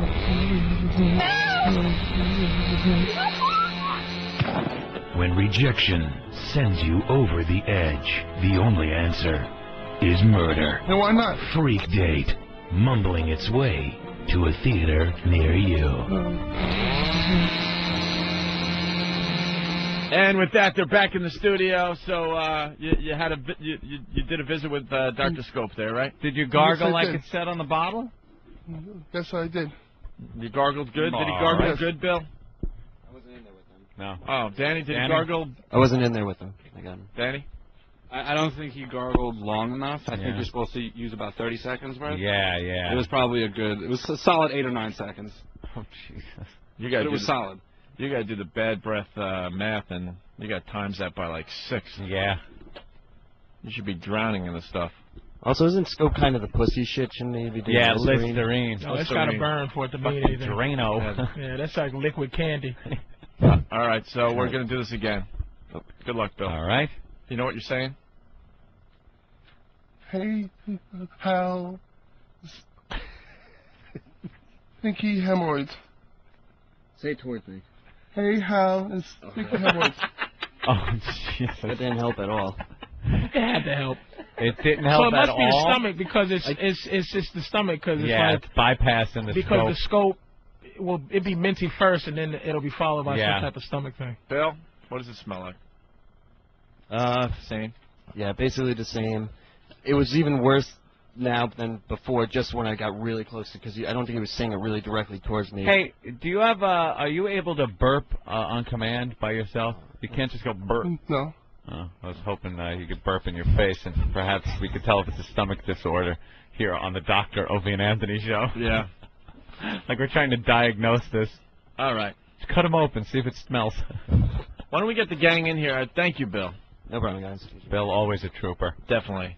A go-getter. But maybe if he gets that fix, he might not whine anymore. That might be a cause of his whining. So, Nathaniel, we should get some of the guys in. Big A's going to do some jokes for us. He's right. He doesn't know how to do stand-up, so that's what makes this really good. Uh-huh. He's going to do some of the better jokes from Leno and Letterman this week. Bill, you want in? Come on in, Bill.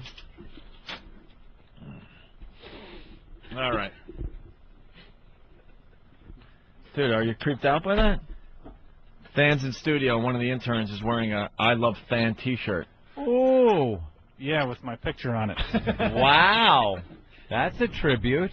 What's that about besides wanting mic time, sir? No, he that is a cry for mic time. He wore it to my my victory at Caroline's recently, so I really can't be too mad at him. I thought it was quite touching. Of course you can't. We can, though. So tool away. It's kind of creepy, don't you think? Yeah, no, Bobby just is dying for my approval, I think. And everybody else's attention, apparently. Well, Nathaniel's my hero. He's always my hero. He's like the O&A celebrity that I wanted to come meet. And now I need him to be my friend, so I do I'm sorry, he things like took it was Nathaniel instead of Nat, he's Fan. Well, Yeah. that's actually what I go by. That's my name. I know. Why don't he just go by Ill? Hey, Eel. Oh. Took the middle part of Nathaniel. I know. What a dick. That doesn't... Hey, Fan. Yeah, he's fucking trying to be... Oh, wow, he just said, I haven't heard that one ever. Yes, he hasn't. The Because Neil everybody thing? thinks it's cool, Fan. Nobody thinks it's cool. You did that on purpose? No, it's what I've been going I'm by. calling you since. Eel from now on. That's fine. I think it's cool. I love IEL. All right, and that's what he said. I haven't heard that before. Yeah, exactly. So let's get into Big A doing some monologue jokes from Leno and Letterman. All right. From the past week. You ready, Big A? Of course I am, yes. All right. We're gonna give him some applause, right? We don't have any music or I got anything, do it. we? Oh, you got something? Yeah. All right, Drew Boogie will help us out. Hold on. You're on. Oops. There we go. Someone give me an intro. Ladies and gentlemen, live from the XM studios, the comedy stylings of Big A. Let's hear it for him, people. Show him some love, Big A. Do a little intro. Good to be here, you know. I'm happy to be here with Opie Anthony and Patrice and Eric, Nathaniel, Drew Boogie. Naming everyone in the audience? Is that what he would do? Imagine he's in a comedy club and just, what's your name, sir? Okay, Pete and Finally gets to the Mary. back row and he gets the light. Thank you. Thank you. Good night. Good night. Holy shit, what a train wreck. All right, Big A, launch into some jokes here. Vegas. Yeah, Vegas. Record rainfall this week. Mm-hmm. More rain this month than ever before in Vegas. In fact, on the strip today, it was so bad, boy got mauled by a sea lion.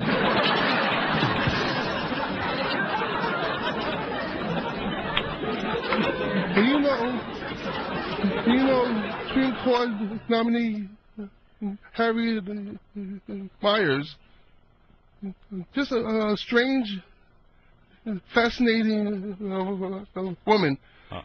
This woman said fastly refuses to talk about herself. Will not talk about herself.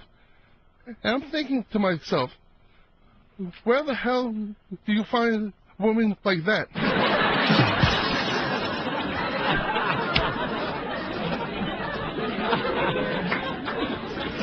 And Mom, please stop calling me. Mom! I'm not the Lord. I have to do this now. I see the awful, terrible things in my life and turn it into something funny. It's just amazing. And New Orleans, they welcomed the first baby born in the hospital since Hurricane Katrina. Oh, they did, huh? Yeah. How about that? Good one, Hope. Thanks. They named the baby FEMA because it finally showed up after 9 months.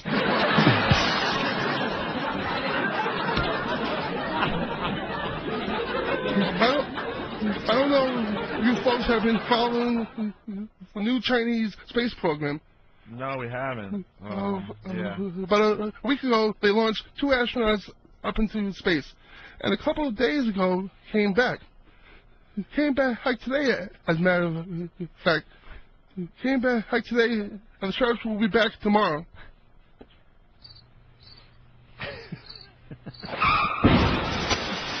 Hey, now I gotta hear how that joke was said. That was a bad writer. I have no idea what that one's about. I don't know if you folks have been following the new Chinese space program, but about a week ago they launched 2 astronauts up into space, and a couple of days ago came back today, as a matter of fact. Came back today, and the shirts will be back tomorrow. Okay. Chinese laundry. Chinese laundry. All right, let's go. Big A, go ahead. Congratulations to the Houston Astros. Yeah. Guys, you gotta like be an audience here. Yeah. They made it to the World Series for the first time in their 44-year history. Yeah! Woo! President Bush called the clubhouse to congratulate the team. Uh-huh.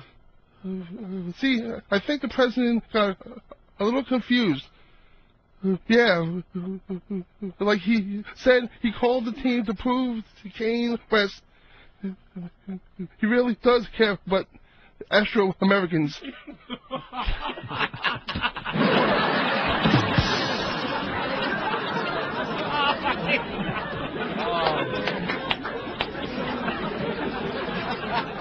He stinks, and I don't like him. All right. The owner of the Minnesota Vikings has publicly apologized for members of the team having sex on a party boat on Lake Minnetonka. Pretty wild, too. They said more people went down on this boat than the Titanic.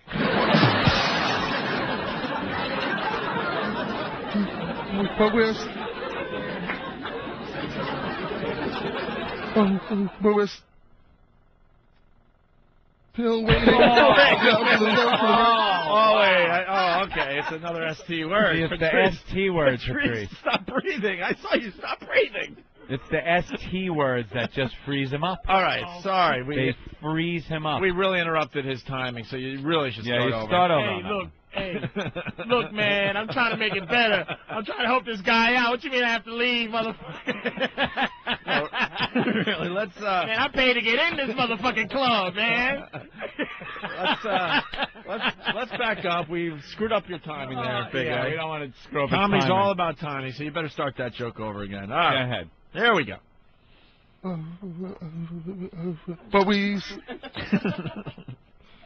still waiting now for the results of the Iraqi election. And the Sunnis are now saying that the vote was rigged. The Sunnis are unhappy. They say the vote was rigged. So I guess they really are getting it an American-style democracy. Democracy.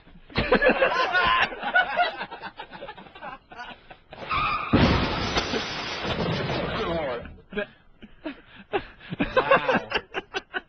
Some of these jokes, like even a professional joke person can't even. It's like this joke is so smarmy. Poor Poor Big A has to read that crap. Nobody even says democracy in a joke. And this poor guy. Democracy. Stop. Democracy. Democracy. All right. Oh, God, no. Okay. Wow. All right. Just a couple more here. 2 or 3. Let's go, Big A. The big finish. Let's go. Get the energy up, the rhythm. Come on. Here we go. Boy, this is exciting. Yeah. They're still hunting down terrorists, and over the weekend in Iraq, they arrested the Al-Qaeda barber. That's right. That's not like a nickname. He was actually the barber. It's an enormous breakthrough. And now we have a lead on Osama bin Laden's aromatherapist.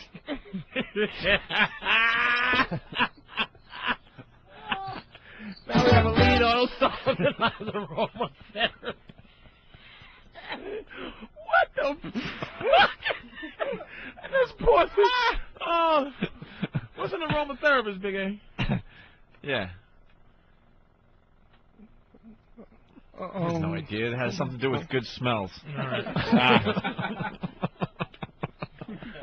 Good God, oh, Mother Jesus.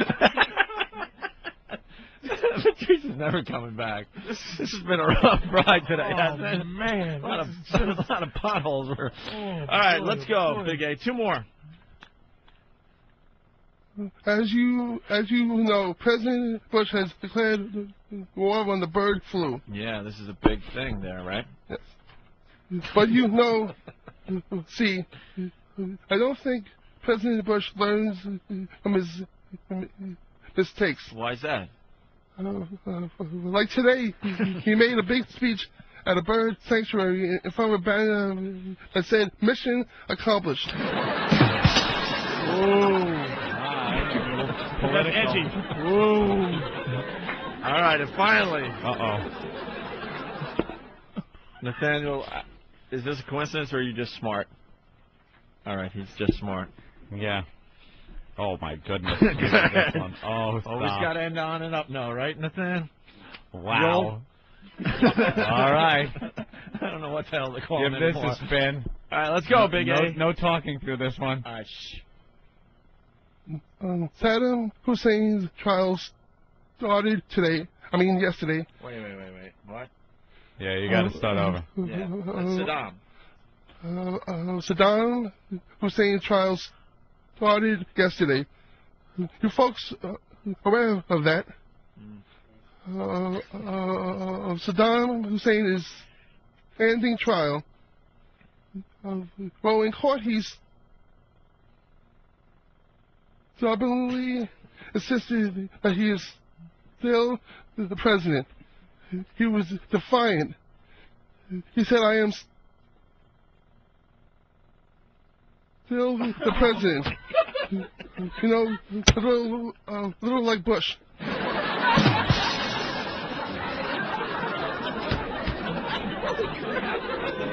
Wow. I need a fan.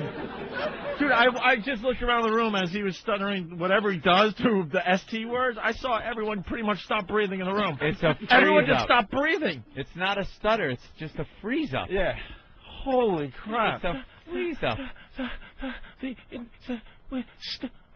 And he said the S is before just the S, yeah. And I just was rooting him on in my head like, yeah, come on, motherfucker, stubborn, just say stubbornly. And when he said, when he finally said it, I wanted to just go, yes, Big A. I wanted to start the Rocky music and yes! all that. You can do it.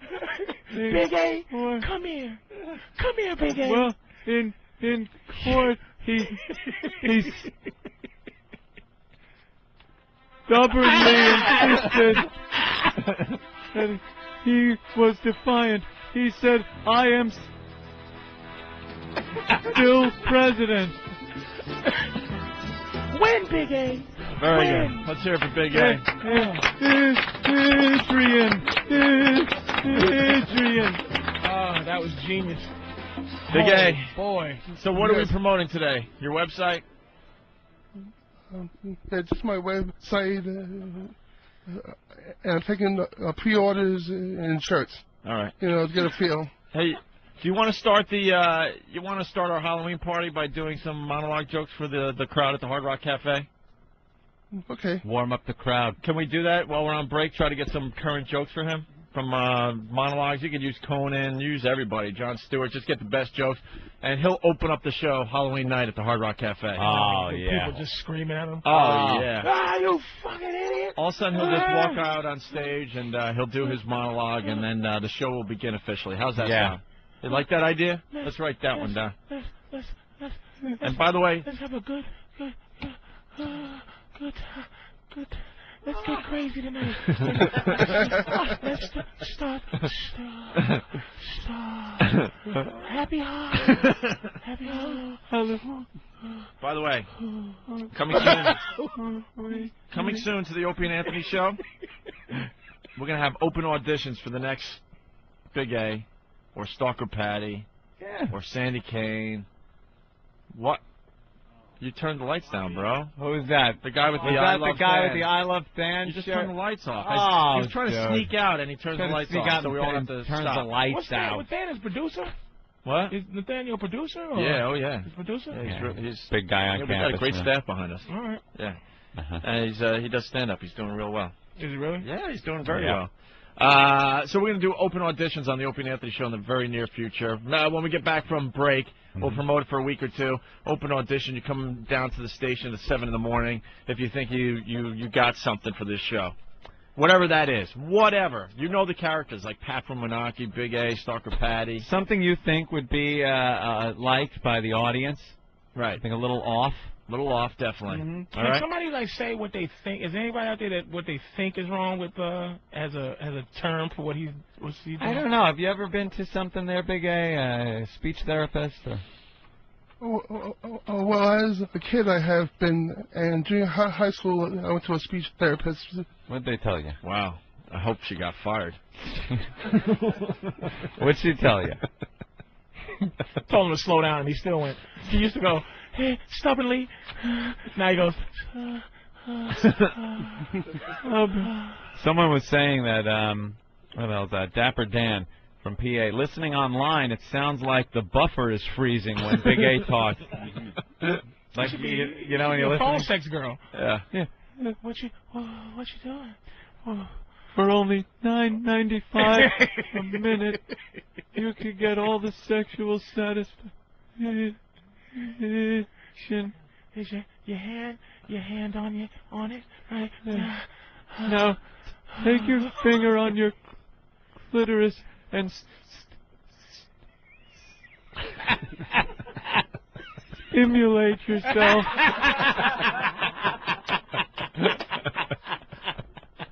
Fucking $1,000 phone call. It cost me $1,000. Now, do you own some type of sexual device? Okay. Lube it up and stick it in your pussy.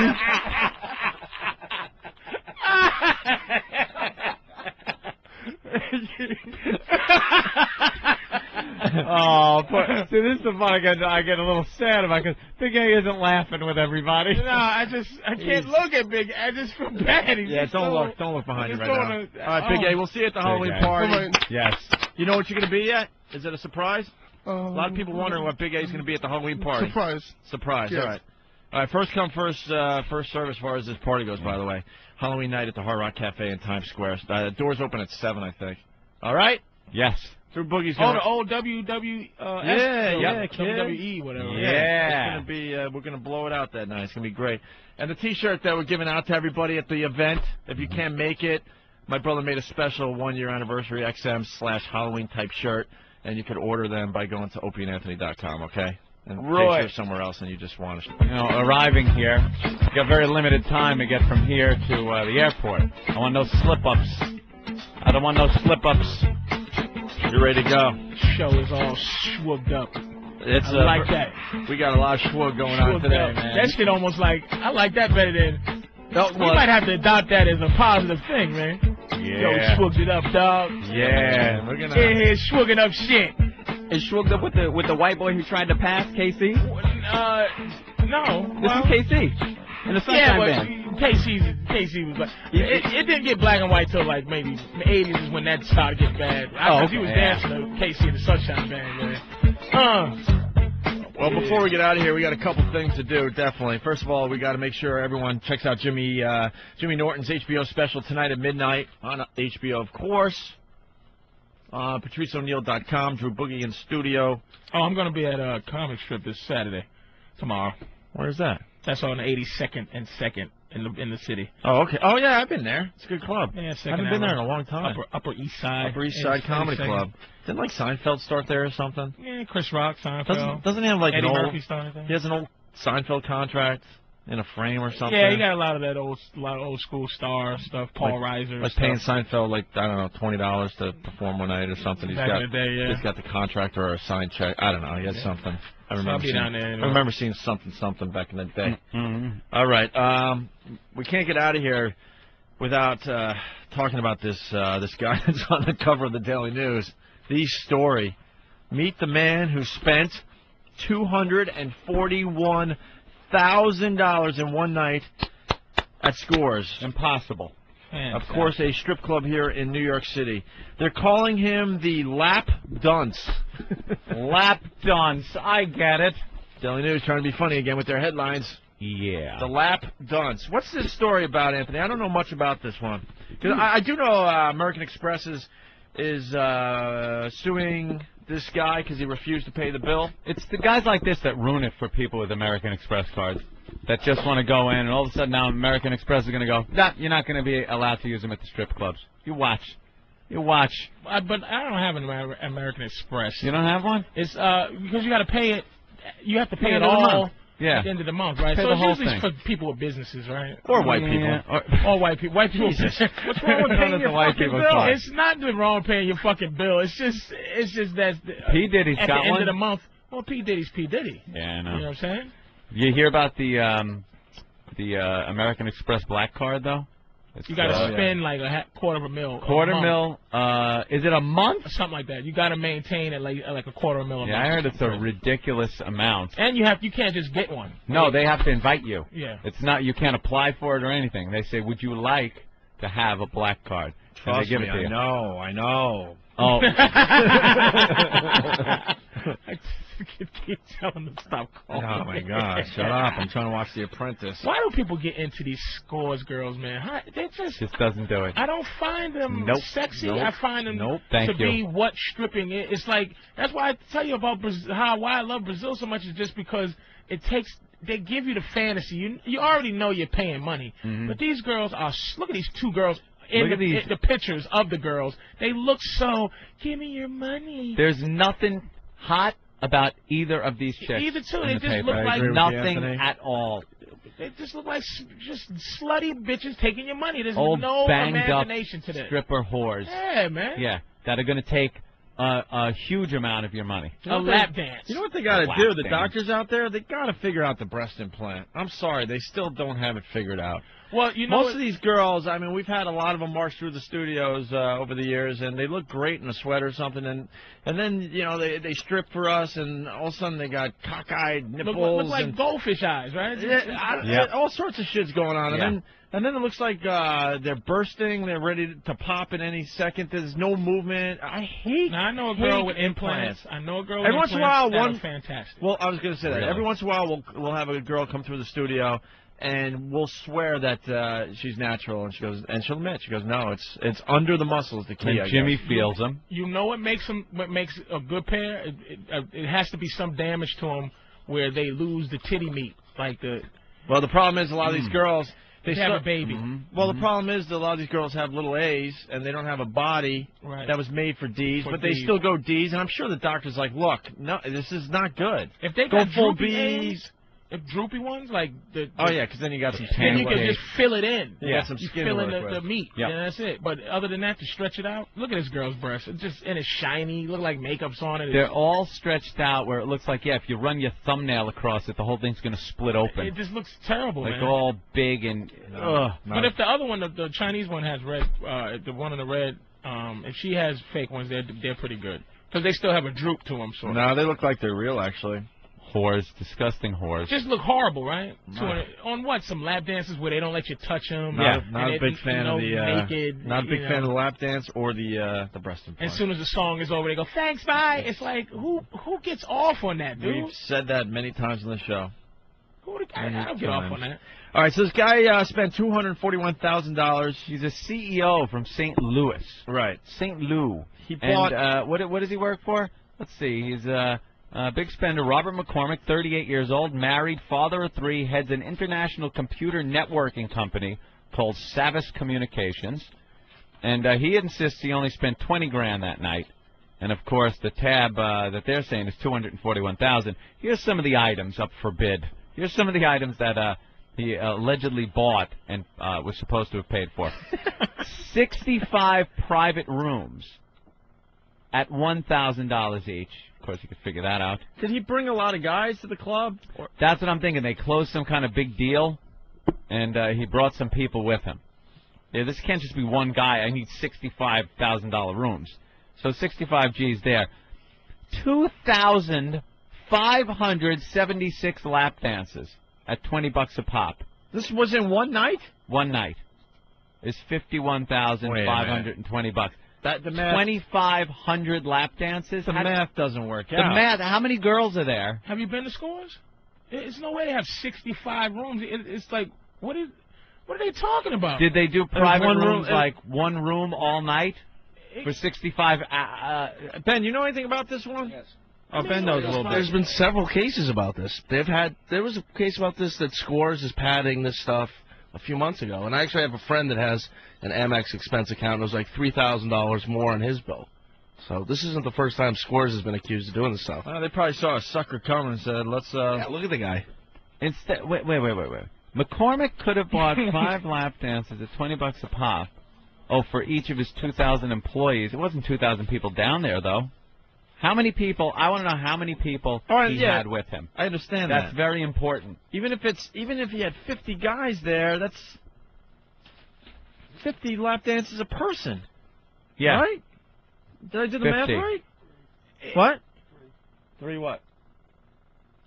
3 what? If you have 50 guys there. 3 what? 50 guys get 3 dances? No. You get What are one you dance. talking You about? get one song. You get one song. You tell us. What are you talking? Feeding it to me. He's telling me 3, so I said 3. So 50 guys get 3 lap dances, and it's 25. All right, Derek's pissed off now. $51,000. 3 guys. What about 3 guys? That's what I'm hearing. He only had 3 guys. He only had 3 guys with him? Oh, they stole from the guy, man. That's impossible. Yeah, No, this is impossible because then look at this: 850 bottles of water at $9 a pop. He paid $7,650 for water. Do you think 850 people go in there, even during the day? But he's saying there was only 3 guys there. 850 bottles of water, 750 shots at $17.50 a pop. I've been that thirsty and horny before. With 3 of your friends. 3 of your friends had 350 martinis. They had over 100 martinis each at $22 a pop for a martini.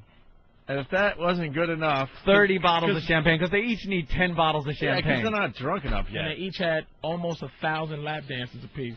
McCormick, 40, wound up at Scores the night of October 22nd with 3 business acquaintances and handed over his charge card. 3 business acquaintances. Well, then they're fucking him. Then they're fucking him. Yeah, they stole from him, dude. How did they... Unless he's drunk, running around going, what does everyone need? Or Mm-hmm. unless All right.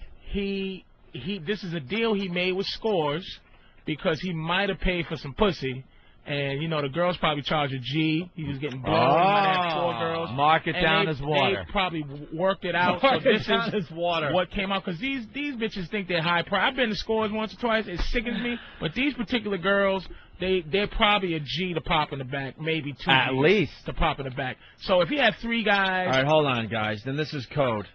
All right, code. 65 private rooms. That's where the sex went on. So okay, You're paying for that. Okay, lap dances are lap dances. That's the Right. foreplay. Okay, 850 bottles of water. Blowjob. Yeah, that's 850 BJs. Let's be honest here. 750 shots at 1750 a pop. That's a little better than a BJ. That's probably Shots is that's probably regular intercourse. that's I'm fucking. thinking. And you know what the martinis The are. martinis is the dirty hole. Fucking them up the ass. And who has That's no the one dirty has martini. 30 bottles. That's the dirty martini. Olive not included. And no one has 30 bottles of $3,200 champagne laying around. Like Yeah, you, just you laying would, around. You would have 4. Yeah. And then High Roller will come in and they would go, we're all out. But We're we all do out have of the good stuff. two $2,500 ones left. Yeah, we got He was paying for sex and he begged them. He begged them to put this on some other way. Because he's married. Yeah, he's married. He's got He did kids. something. We got a guy that says this guy's notorious all over St. Louis. Walter. Hey, what's going on, guys? Hey. Yeah, this Samus, man, his company sponsors the stadium where the St. Louis Blues play hockey. It's the Savis Center in St. Louis. And that Scores place is, notorious Hookerville, man. They've been raided a few times. I'm in Indianapolis now, but I used to live in St. Louis. They've been taken down a bunch, man. So, yeah, that guy was buying pussy left and right. And I hear they also have mafia ties, so I'm going to officially go on the radio and say I have no fucking idea what they do at Scores. This Thank you. guy then is a lying prick, and he spent all that money there. That's he was right. buying, this is because there's no way they would play themselves.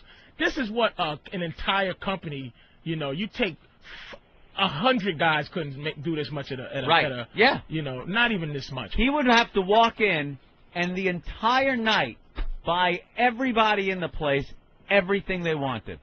Everyone that walked into Scores that night, he said, the night's on me, get whatever you want. And one guy gets fucking 20 lap dances And the whole all night. day. And all day, right. A And conga still, line. and still 850 bottles of water. A Who's conga ordering line. water? I'm telling you, this dude buying he worked something out with them to like just make it sound like that. And now American Express, he's probably like these guys.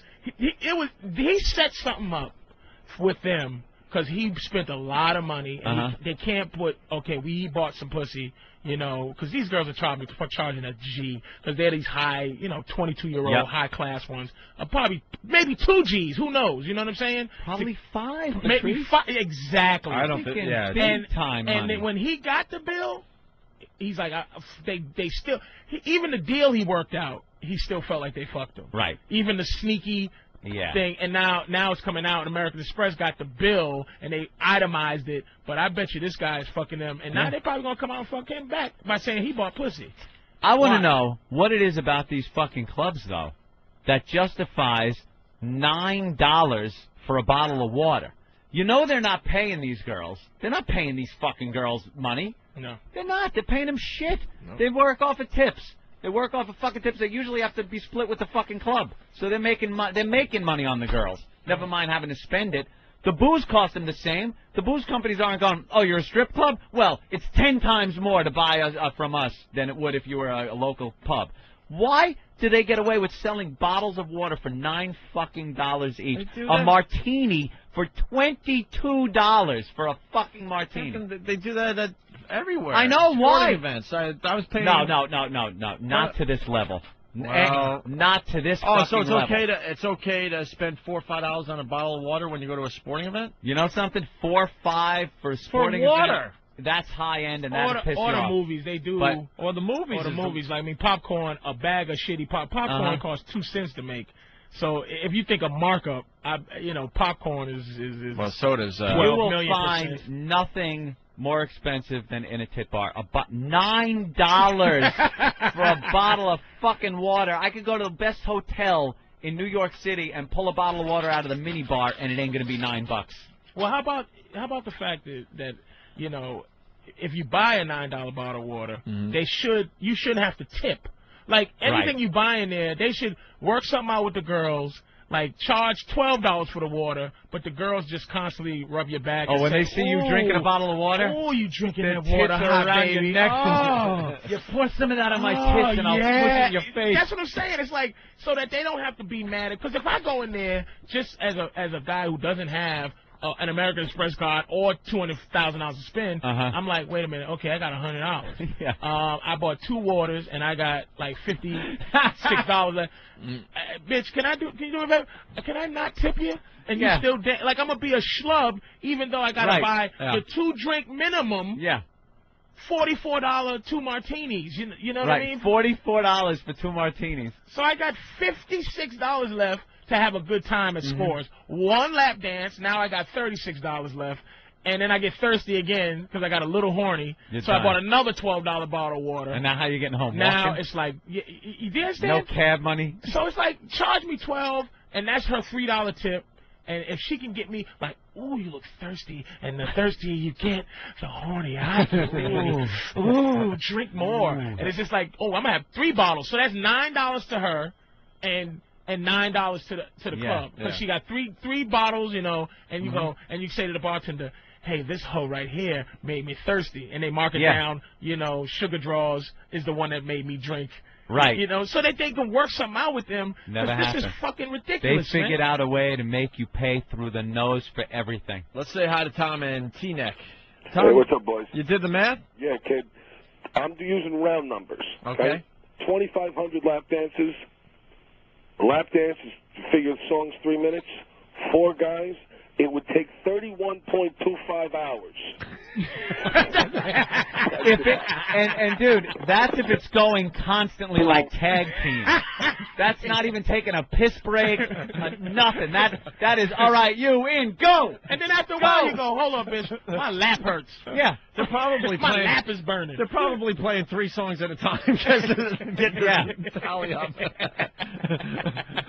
Jesus, man. Hey, here's a question: did he sign the bill at the end of the night? Don't know. Well, they was accused. If you read it, they were accused. Because it seems like Amex has them good here. No, Amex actually now told the guy he's got to pay. Amex is good. If you got a problem with Amex, you call them up and go, this person fucked me. I don't want to pay the bill. They go, we're on it. And Amex has their own people that fight for your money. But the thing is, you got to pay the fucking bill to Amex. If they find out that you were fucked, they send you back the money. Right. If they find out you weren't fucked, they keep it. But you still got to pay. American Express is going, don't worry, we'll foot the bill for you for a while here until we sort this out. Well, you got to pay. Somebody accused them of forging their name. There was Right. You know, so this had happened before. Yeah. You know. So I don't know. Did he sign it? I don't think it would say it if he signed it. As you try to find that answer, let's say hi to Jason in Florida. Hey, Jason. Hey, guys, how you doing? All right. Hey, listen, same thing happened to me. Not quite this amount of money, but same thing happened in the Gold Club in Atlanta. Go in with some buddies, you know, bachelor party. We probably dropped $700 or $800 on my credit card. I get the bill, it's like $6,000. So they do this all over the place. You know, I mean, they're charging you exorbitant amounts of money for, you know, drinks.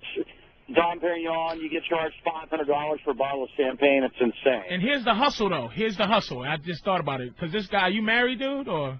Well, I am now, yeah. Hey, the Gold Club is where Ewing got blown, by the way. Thank you, Ben, from the other room. Oh. I was wondering that. That's the hustle. You know what they might be doing, too? They might be catching guys where they got something to lose. These married businessmen, they see a ring on their finger. Right. And they go, well, we're going to take a couple of extra. What is he going to say? Yep. He's not going to yell about it because he's in a strip club. He's not supposed to be.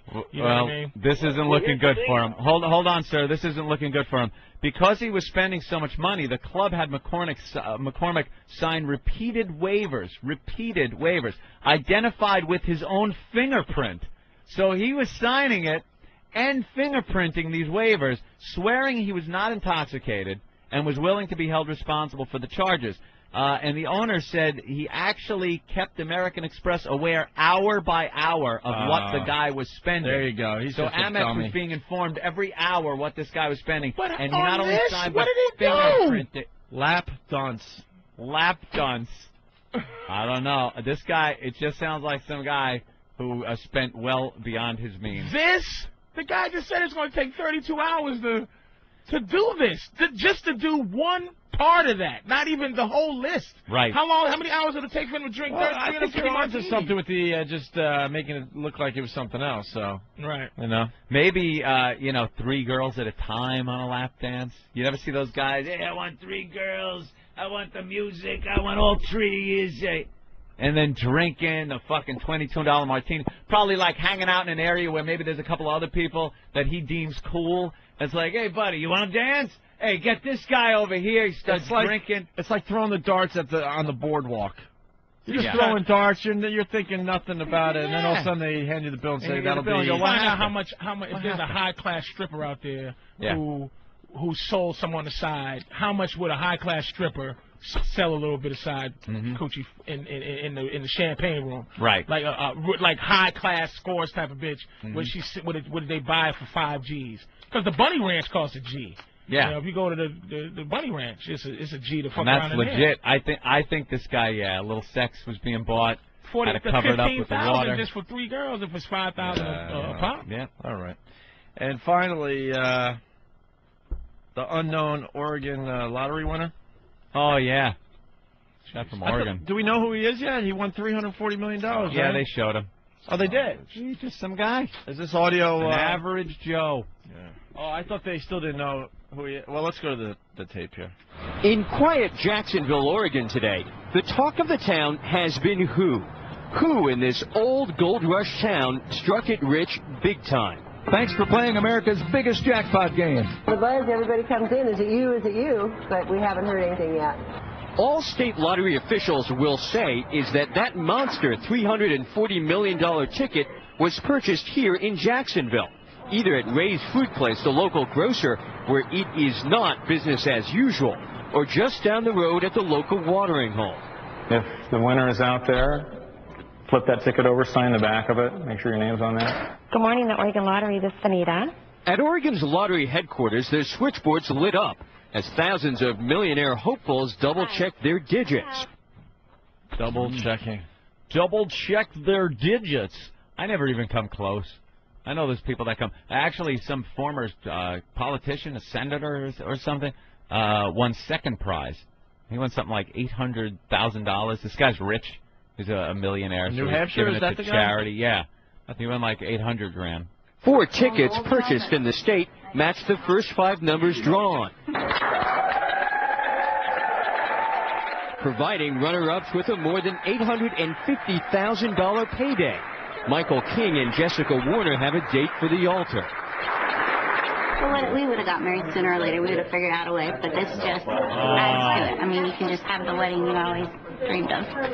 And listen to this. U.S. Senator Judd Gregg of New Hampshire, already married and worth millions in stocks, collected his runner-up check. The chairman of the Senate Budget Committee received a major windfall. To be exact, $853,492. Have you told your wife? I have, and she's already told me, don't spend it, I've got plans. But all eyes are still here in Salem, Oregon, where officials will be waiting with a big, fat $340 million paycheck. And Matt and Katie, a very special parking spot for the winners. So, guys, time to come clean. Oh, that is unbelievable. And then you take the cash. So, you know, the lump sum? You just get a little over half. No, Cash. see, that's the problem with those things. Why? They pay every year for like a long time. You could take the lump sum. You could just take. You take a lump sum, they give it all at once, but they take all the taxes out. I thought if you did that, it was a lesser amount. You could get the $340 million over the next 20 years. Yeah, there is or you could it get is a lesser amount. There is a penalty involved there, but and that's you what have I mean. to pay the taxes, but it's worth doing. Oh yeah, get the money now. This fucking thing. Wait 20 years. Oh, God. But that is and the ridiculous. reason people do it is because you can't will your rest of your win. If you get the yearly thing, right. If you die, you can't go. Hey, my non-transferable. Yeah. The $110 million is what Travis held up. The guy will get cash. Here we go. Running out of show. Getting a lot of requests for Chrissy. The Apprentice. We isolated the. Oh yeah, I want to hear that. You want to hear it again before we get out of here? Yeah. We can thank Patrice O'Neill for what's stopping up? by. Thanks, folks, for having me. You're going to be at the comic strip? Yeah, tomorrow night. And you'll be back on the show soon. Always a pleasure. Jimmy Norton on HBO tonight at midnight, his big half-hour comedy special. Drew Boogie in the house. I want to thank Drew for stopping in. Always a lot of fun. Have a good vacation. Yeah, we're going to be on vacation. We'll be back the Monday before the Halloween party to get everyone pumped for that, okay? Paisano of Mulberry Street, Anthony, as I cue this thing up. If you're making your weekend plans right now, don't forget about Paisano of Mulberry Street in the heart of Little Italy. Hey, it's a great Italian restaurant, huh? They could do the pizza. It's so wonderful. You get a huge portions. Joey feeds us all the time. Paisano, it's the classic candlelit restaurant. Perfect if you got that late-night date. You want a romantic meal. Every single pasta on the menu. Only now under $10. And at Paisano, you mentioned XM Radio. What do you get? That free glass of wine from Joey. Authentic Italian cuisine made from original old-world Italian recipes. All the fun and romance of Italy in a friendly restaurant. It's Paisano. Open weekends till 2 a.m. Paisano of Mulberry Street, right there in the heart of Little Italy between Grand and Hester. Call them. 212-965-1188. 212-965-1188 for Paisano of Mulberry Street. All right, Anthony, we got to set this up. So we had the loser from The Apprentice on the show. We found out that she had a kid at 16 years old or got pregnant at 16 years old, and the interview was kind of boring. So I popped in and played Mr. Asshole today, and it got very, very, very uncomfortable. Want to add anything to this? Not at all. Self-explanatory? They didn't send you off to some place to have the baby and tell all the neighbors that she's just at boarding school. They whited out her part of the will. No, they really didn't. And I was a great example to my community. I mean, I stood up and I took the I did. Yep. I hear you. All right. Well, that's actually a pretty good way the story could have ended up. Because it could have ended worse, right, Opie? That's my partner, Opie. Opie, we call him Opie the Asshole sometimes here on the Opie and Anthony show. Works out very well. So so you're buying things, that's good. Real estate, a restaurant. I'm also going to be working with a company called Go Smile. Yeah, what is that? It is a smile beauty company. You can go to GoSmile.com. Okay. And what do they do? And it's a teeth whitening system. Oh, that's good. People like that. That's kind of taken off these days. Well, see, you sound like you're doing pretty good even without making it through to the end of The Apprentice. I am. I'm doing well. Yeah, it would have been nice to make it through, though, but you going to watch the show? Do you think you know who's going to win? I have the people in my mind that I would like to see win it. Yeah. I wouldn't watch. I'd be so dejected and pissed. No, I'm going to continue to watch. I have a lot of great friends on there. All right. Here's Donald Trump with his famous catchphrase. All right, let's hear what he said.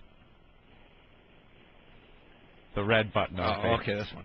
Body rock! Program complete.